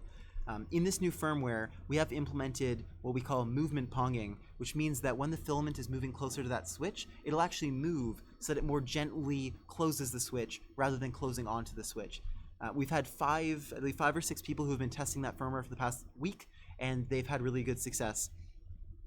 So we think it's really promising. We also haven't had any failures within the office doing testing. So that one should be fully solved. Another one is when the screen freezes, and another one is a communication between the screen and another part of palette, both of which are infrequent. We believe that we've completely solved one of them and substantially reduced it for the other. So that is to say that of the 3 reasons that were causing that failure, one of them is completely fixed, which was a frequently occurring one. The other 2, which were infrequent, we believe that one of them is gone now and one of them is even less. Right in the new year, when the team is fully back in swing, we're going to focus again on making sure that we get those to 0%. We know how frustrating it can be, and apologize to all those who have had failed prints because of this. And if there are any others in the next couple weeks that do have it, we are doing our absolute best to get to the bottom of that one. So that was buffer collapsing. Were there any specific questions about that? There was a note. So when we were starting the print in Octoprint, there was a notification that said object doesn't fit volume, and I said that it was a bug. It was actually not a bug. It's an Octoprint feature that warns you if you're printing outside of the dimensions of your bed. And in our case, what was triggering that was the purge. I think in the starting G-code sequence for this printer, it extrudes a little bit of material off of the bed intentionally. So Octoprint was actually trying to save us from harming our printer, and it did that. With the firmware release, you'll be able to look at a release notes, which will cover everything, but probably some of the most relevant things to this group. One of the things the new firmware supports is this new calibration process. So better error messages like the no pings detected one, better diagnostics, the ability to see how many pings were picked up in the print, really tools so that if things go well, you're in good shape, but if things don't go well, helping you get to the bottom of the problem right away without having to do too many more tests. A lot of smaller enhancements like more reliable cancel screens and general glitchiness that sometimes happens when you first launch a product. Thanks to all of the reports, we've been able to tackle a bunch of those. Some other major ones, there was an issue that was brought to our attention recently about the accuracy of the splice counter. So if you go into the preferences menu, you can check how many splice, or about menu, you can see how many splices and how much filament was used. There was some inaccuracy where that could count too high or too low. When you flash this version of firmware, your palette is actually going to be reset to 0. It'll only happen one time when this firmware is done. We think that that's the only fair thing that we can do, so that we set you back to 0, as there are warranty implications that are associated with how many splices you've done. So anything you've done is free, and it's set back to 0, and we've been able to do enough testing to see that now it is accurate from what we understand. So apologize for that one as well. Any other major improvements to this firmware that I didn't mention? I think those were the main ones. There was definitely a lot of, some major bug fixes and improvements for clarity to make the calibration and the sort of the automatic palette to learning process better. So those were big areas of focus for this one. Okay, let's see. I think we had a list of some other questions. Improvements and features with the latest version of firmware. I think we touched on those briefly. We did discuss those. Those were that was on Canvas Hub as well, on the Palette 2 tab and on the Canvas tab, some of the features there. Maybe later in the video, can we discuss what's on our roadmap? Timelines for recently identified issues. I think Mitch just mentioned that. Upcoming features and enhancements. Our biggest area of focus right now is stability and making sure that there are as few issues as possible with the general printing process. So addressing all of these bugs that are causing print failures. And I think we've hit the biggest ones. We have an exhaustive list of every time a customer reports something to us, we discuss it as a team. We see if it's a duplicate of an issue already on the list, and so we have a list of some bugs that we're working to address as well. Yes, we're excited about a lot of future improvements and added features and stuff like that. It's sort of front of mind, and we want to make it happen. But like Brennan said, we need to make sure that everyone is stable with PLA, being able to make really large prints, and we'll expand from there. We did recently create an article to help people who do want to venture into the world of TPU. I know that most people who have used TPU before with your printer, you know that it's a different beast than PLA or any of the rigid materials. Most printers aren't able to do it reliably, but some can. And there's some really cool things, like we showed the earth and the shoe sole. So if you are looking to get started with multi-material printing with TPU or even soluble, we do have an article that will help you sort of teach you a few of the nuances to do that. Definitely. We have a question that says, are you guys going to show how to get the filaments in and out of palette 2 when you're going to print a new model with different materials and colors?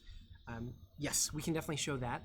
FYI, if you have your palette 2 right now and you want to poke around, I think it's under settings and then movement.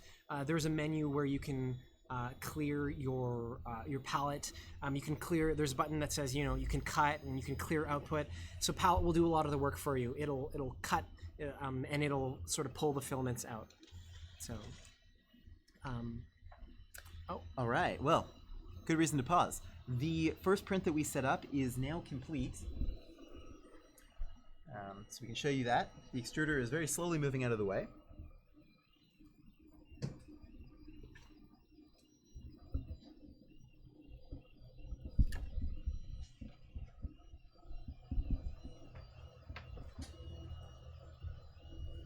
So we can see the print there. We can see the print there. And first I'm going to take off the actual print and inspect it. The bottom looks great. We did a good job with our loading offset. Taking off the tower, pretty close to 30%, which is great as well. And so the fact that the print finished, our tower bottom layer had the transition about 30%, and that our palette screen did not give us any errors, we know that we had a successful first calibration, and we would now be ready to move into our next print.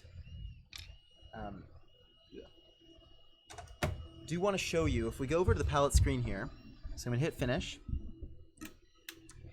If I go into settings, preferences, and I scroll down to printer profiles, I now see printer 1. So we factory reset, we got rid of all of our printers, and now we see printer 1. We see that our loading offset is 874 millimeters, and that our historical modifier is 96.34. What that's really telling us is that this printer, or this printer palette combination, used roughly 4% less filament than what it was supposed to do, quote unquote, what the slicer thought that it was going to do. So that's a real world correction that the really precise encoder and palette was able to make. That is now set. So when we do our next print, which is sliced with the same profile in Canvas, and then is used with this palette and this printer, palette is going to look at that, pull that number as 96.34, and use that to make sure that the color calibration comes in right away with the print. So when we say we're training it, that's one of the values that we are training it with.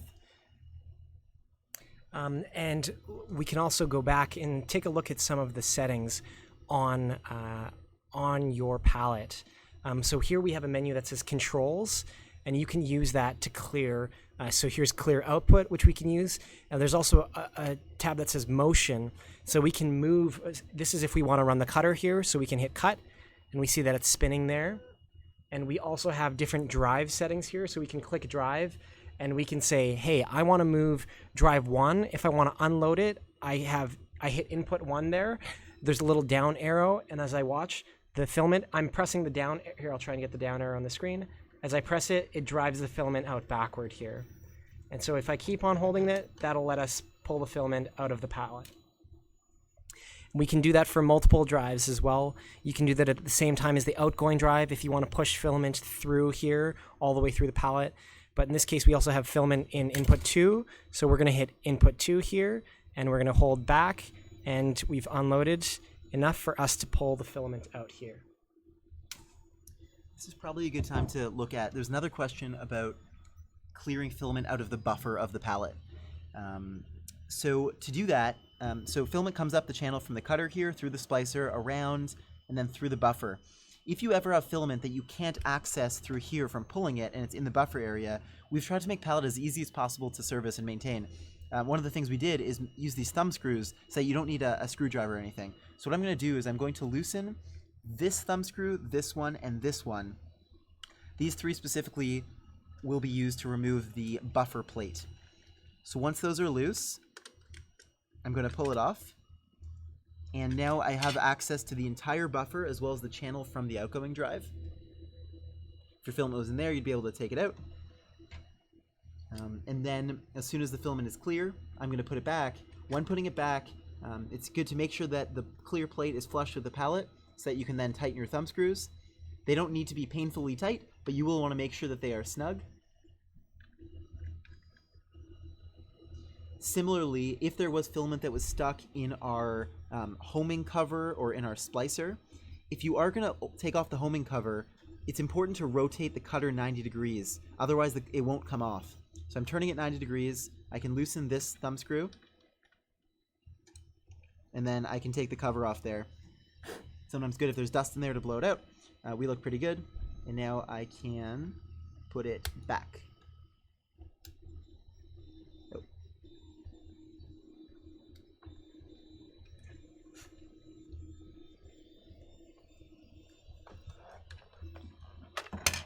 Okay, should we move to the other? Okay, so we have our successful calibration prints. We could start a longer print on there. How are we doing on time? We're at about 7:40. So the stream was originally planned to go until about 8 o'clock. I think now's a good time for us to take other general questions. I think we've gone through most of the process for starting prints in both accessory and connected mode, and your first print. So I think now we'll start to do more general open Q&A, and so let's see what questions we have. Okay. We have a comment from the Happy Extruder that says, thanks, Mitch. The buffer access is greatly appreciated.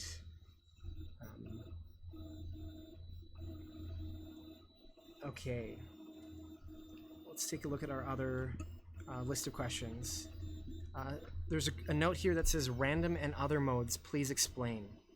Okay, we can do that. So, random and other modes. So if we take a look at our palette here, we'll notice that there are a couple different printing modes available.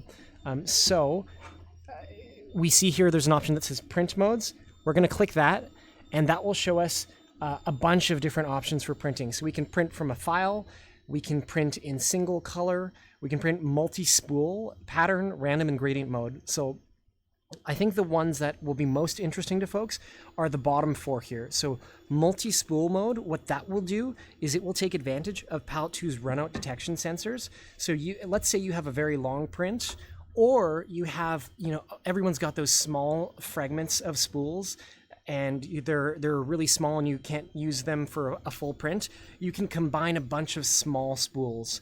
So in multi-spool mode, let's click multi-spool, and we'll say, okay, it will allow you to switch automatically to different inputs. We'll hit next here and skip through that. It says select 2 or more inputs. If we're going to use 4 filaments, we would select all 4 of them and then hit next. And then it would tell us to what material.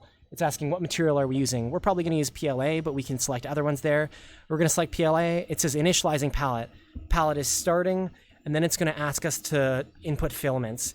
So we are actually not going to, here it says load filament into input 1. We're not going to start a print right now, so I'm just going to power cycle it. But what it'll do is it'll take all 4 filaments, and then as one filament runs out, and it'll use the sensor here to see when it's run out of filament, it'll move on to the next one. So for this mode, we suggest using perhaps 3 small spools of filament and then 1 large one to finish the print to start with.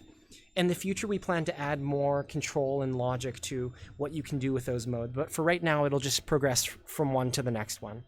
So I'm going to cancel that. I'm going to power cycle palette so that we can take a look at what the other modes are. We also have pattern mode where you can say, hey, I want to make a patterned print. You can configure, you can say, I want, input, I want to start with input 1. I'm going to have a piece that's 160 millimeters long. And then I'm going to hit add new segment. And then the second piece I want to be color number 2, and I want it to be longer. Piece 1, input 1, add a segment. Next one I want to be input number 2, and I'm going to make it longer. So I've set it to 190, and I can add new segment there. And basically I can make that pattern as many times as I want. And then I'll hit finished. It'll show me the pattern. It says filament 1, you're going to use that much. Filament 2, you're going to use that much. And you can make this pattern repeat. So how many times is it going to repeat? you can basically set this number as high as you want and then simply just cancel the print when it's done if you don't know exactly how much filament you want. So then you can hit next and it will go through the same process. So I'm going to power cycle again and show you another print mode here. So we have random mode and gradient modes. Those are similar as well. And we have some examples of what those prints look like. So this one here would be pattern mode, where you can see we went from the gray to the teal to the blue to the clear, and we kept on doing that. They look like they're all about the same length. So that was pattern mode. And then this one is gradient mode, this huge vase here. This was printed on our G-Create G-Max, and it is very large, and you can see it's blue and yellow. And what we did is we started with a really long piece of blue filament and slowly changed to yellow filament, with the yellow filament getting bigger and the blue pieces getting smaller all the way to the top. So that's what gradient mode does here. Okay, let's switch back. And yes, and this here is random mode. Random mode, you can basically, it'll just take, you can specify, how many filaments you're using, and it'll change those filaments at different lengths. So this was a very popular print at a New York Maker Faire. All right. We got asked what the process is for. So we were asked, what is the process for starting your next print after you've done calibration? So once you're finished calibration, Paolo will remember that, and the process for starting the next print will begin in Canvas or in your slicer, post-processed by Chroma. So you'll find a file that you want to print. We actually would highly recommend the 4-color earbud holder as a really good second print. We have a link for that in the article that explains this process, by the way. You can find it on our Thingiverse page. The reason it's a good print is because it has all 4 colors. It's not too long. It's a little bit more complex than the keychain, but it won't take several days to print. So what you'll do is you'll go into Canvas, you will assign colors to the model, you'll slice it, and then in accessory mode, you'll put it on both SD cards, just like we did with the keychain, put it on both your printer and palette.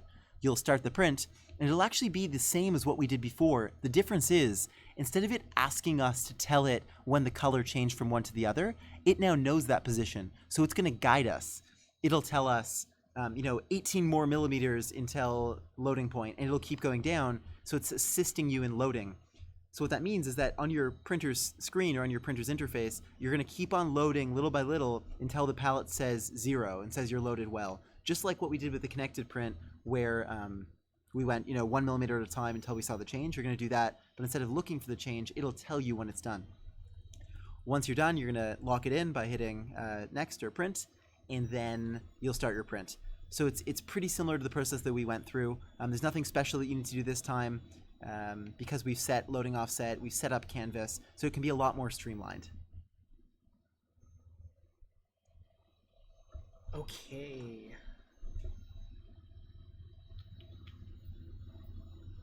Can palette 2 be used to splice a bunch of filament ends to be loaded onto a spool? You can definitely do the first part. Loading onto the spool, palette doesn't have a winder. We did see someone did a really cool thing where they used one of the axes of their printer to turn the spool. Joel Telling also did a really cool video with Palette Plus where he had his Palette Plus make a bunch of filament, and then he created all sorts of cool prints afterwards. Mm-hmm. Yes, so you can make a continuous filament. You'll just have to be there to spool it onto a spool. If it's only a few meters long, you'll be fine, but if you start doing hundreds of meters, you'll want it wrapped up. So definitely one of the reasons that people are using palette. I see some questions here about broken splices or whether certain filaments can be used. We're not going to go really deep into it, but I want to introduce everyone to the idea of splice tuning and to explain what's happening within Palette 2. So we like to say that Palette 2 has 2 jobs. One is to make filament with very precise tolerances so that it's indistinguishable from other filament and so that it can feed through a printer effectively. The other is making sure that the filament shows up at the right time at the printer. So on the first part about making splices, one of the things we can do is something called splice tuning. So Palette uses a combination of heat, compression, and then cooling to join together these different filaments. So Palette comes with a lot of good default settings. Canvas also has good default settings if you're using standard materials or popular materials like PLA, ABS, PETG, TPU. It will have good default suggestions for you for heat, compression, and cooling. However, if you're using unique filaments, maybe they're a little bit textured, or they're conductive, or copper fill or metal fills, all sorts of things like that. You can experiment with them in palette, and you can play with the heat, compression, and cooling needed so that you can have effective and strong splices to feed into your printer properly. So we have some really good videos on that Marshall and Adeline have both worked on. We have good documentation about that as well. So please check out our website and our resources on that. We also have splice tuning guides that teach you what is when my splice looks like this. Do I need more heat, less heat, more cooling, less cooling, more compression, less compression? So we have very clear walkthroughs with lots of pictures and suggestions on that. So if you are starting to experiment with different filaments, please check those out, and feel free to reach out to our team or share your process on Facebook as well. We are getting there's a couple questions about the in the menu of palette. Let me see what it's called specifically. If you hit settings, there is a calibrate palette button that sets the SPC and PPM. So here, I'll show you from the main menu. If you hit settings and then you go to calibrate palette, this will walk us through a calibration process which will recalibrate the internal filament measuring systems. When every palette is manufactured and goes through a quality control process, at our factory, we automatically set this number. But things could change in terms of the filaments that you're using, which might be different than ours. So we built in this functionality to automatically go through a process that you can do. This is something that we do recommend. I see some people have had challenges picking up pings with their first print. This is part of the process of troubleshooting that. So if we have time, could we maybe walk through this? Yes. I think we've got a couple minutes left, so we can definitely do that. Okay. So calibrate palette. Next, it's going to initialize, and it's going to ask us to load 4 filaments. I'm just going to go get filaments.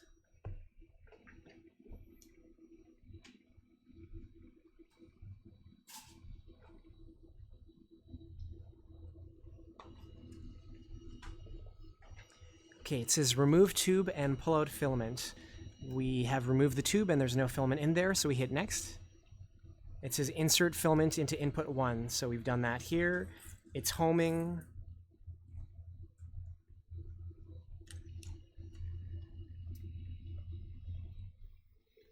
Loading the second filament. Now it says load filament number 3.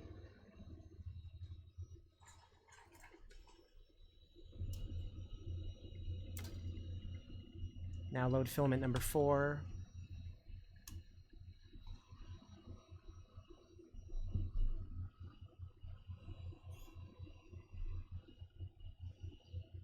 So it's loading, it's homed it.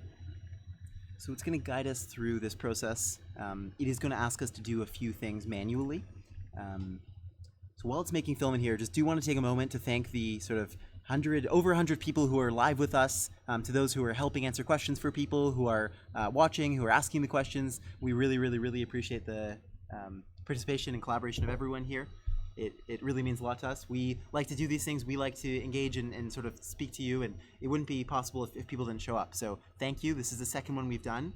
I hope that we were able to answer some questions, and we're still here for a little bit.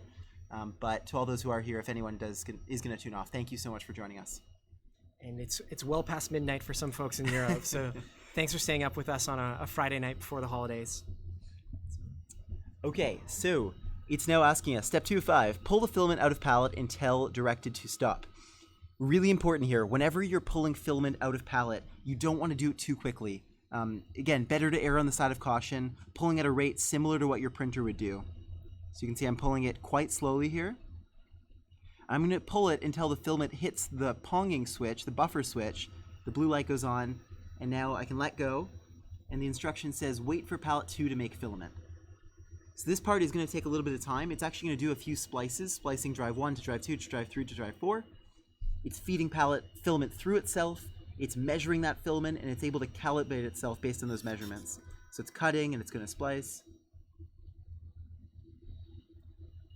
This actually will take some time, so maybe we should let that go on and see if there's anything else that we can address.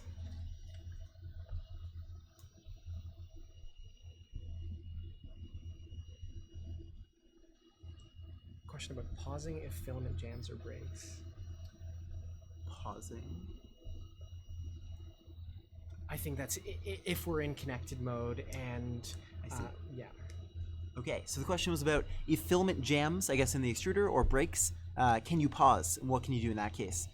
The simplest answer there is that if filament breaks or jams, if it's a major jam, something that doesn't fix itself quite quickly, or if the filament breaks in the tube, there's a good chance that you're going to want to start your print again.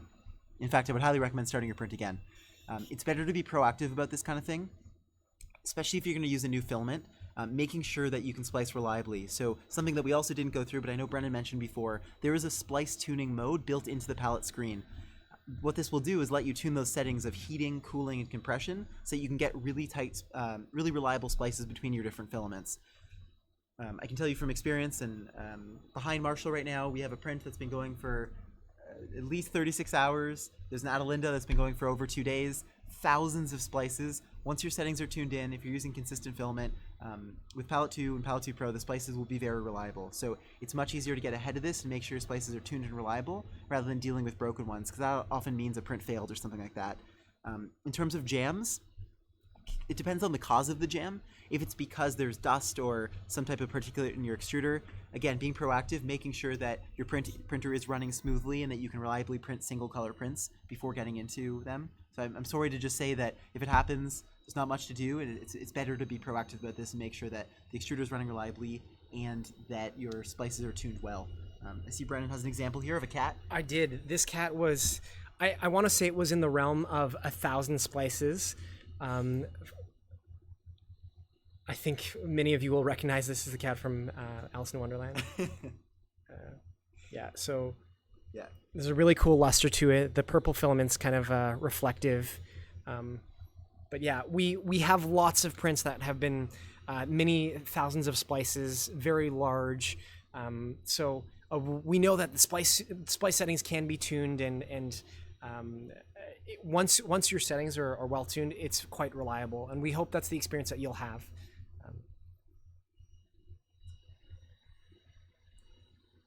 Diedrich says, "OMG, that cat." That was my reaction the first time I saw it. The question about jam break would be more of having the palette pause Octoprint if you're not around to see it. Ah, I understand. So the clarification from James was that the question about jamming or breaking would be, if that happens, can we pause the print? I don't believe that is implemented yet, but I know that we've received some feedback that would be a feature that people would like. I don't have a commitment from the development team about exactly when that would be implemented, but I do believe that it's on the roadmap because that will be great. It's one of the added benefits of having the sensory we do in Palette. We know if filament's being pulled. We can even detect sometimes if filament broke, and so being able to stop the print when you're not there, I think that would add a lot of value. So would like to build that in for sure. Thank you to everyone for all of the feature requests as well. We, as a company, try very hard to be in tune with our customers, and we let feedback drive a lot of how we prioritize things. So all these feature requests, bug reports, all of this is very helpful in helping give us confidence that we are spending our time in a way that is valuable to our customers. So please, if you have feature requests like that, please do express them to us. So thank you. All right, so the timing is perfect. We go back to the palette where we were running the internal calibration. We see step 4 or 5, pull the filament out palette until detected to stop. So again, I'm going to try and pull as slow as I can, kind of like the speed of a printer.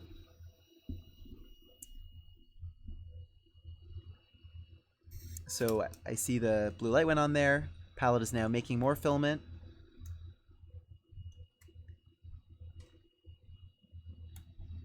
And I'm going to continue to pull as slowly as I can, all the way until the end. I know it's hard to see in the camera because it's now black filament in a black buffer, but even if this takes a full minute or something, it's worth it to do it really slowly and carefully to get really good calibration.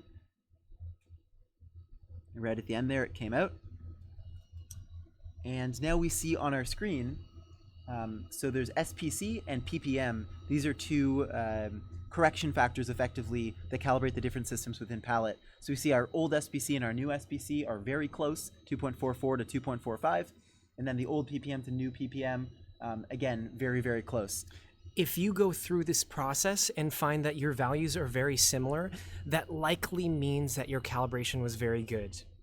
Yeah, but it's asking us. It wants to make sure that we don't overwrite with something that is not good. So because these look good and we just went through this process, I might as well save them. So I'm going to hit yes, and now those are saved. If I go into About and I hit next, I can see the new SPC and PPM were saved there. And if I go to my splice count, I can see that I'm only at 15 because the firmware did successfully set it to 0, and this print didn't use too many splices.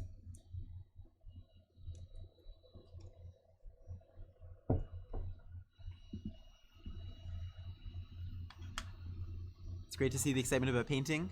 Yeah. Working on it. I think we're all really excited about it as well. It's been awesome to see all the questions. I think we have a lot of the questions have been answered by the Mosaic team in the chat already.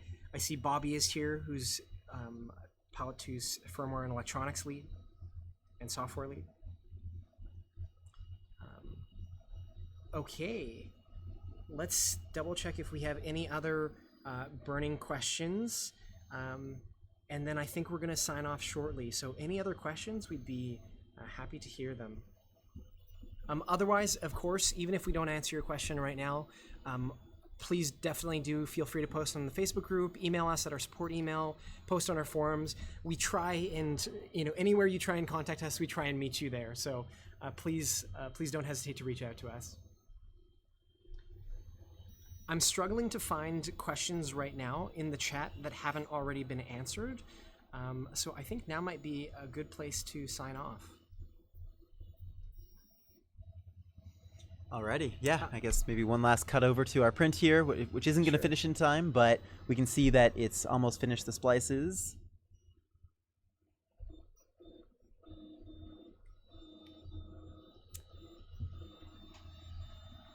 And with that, I think we're going to sign off real soon. A couple of us are definitely going to hang around in the chat a little afterward if you have other questions, so feel free to hang around with us.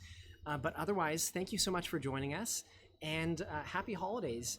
We hope your holidays are filled with clean palette prints and excellent bed adhesion. So please don't hesitate to reach out if you run into any issues, and we wish you a joyous holiday season. Yeah, thank you so much, everyone. Thank you.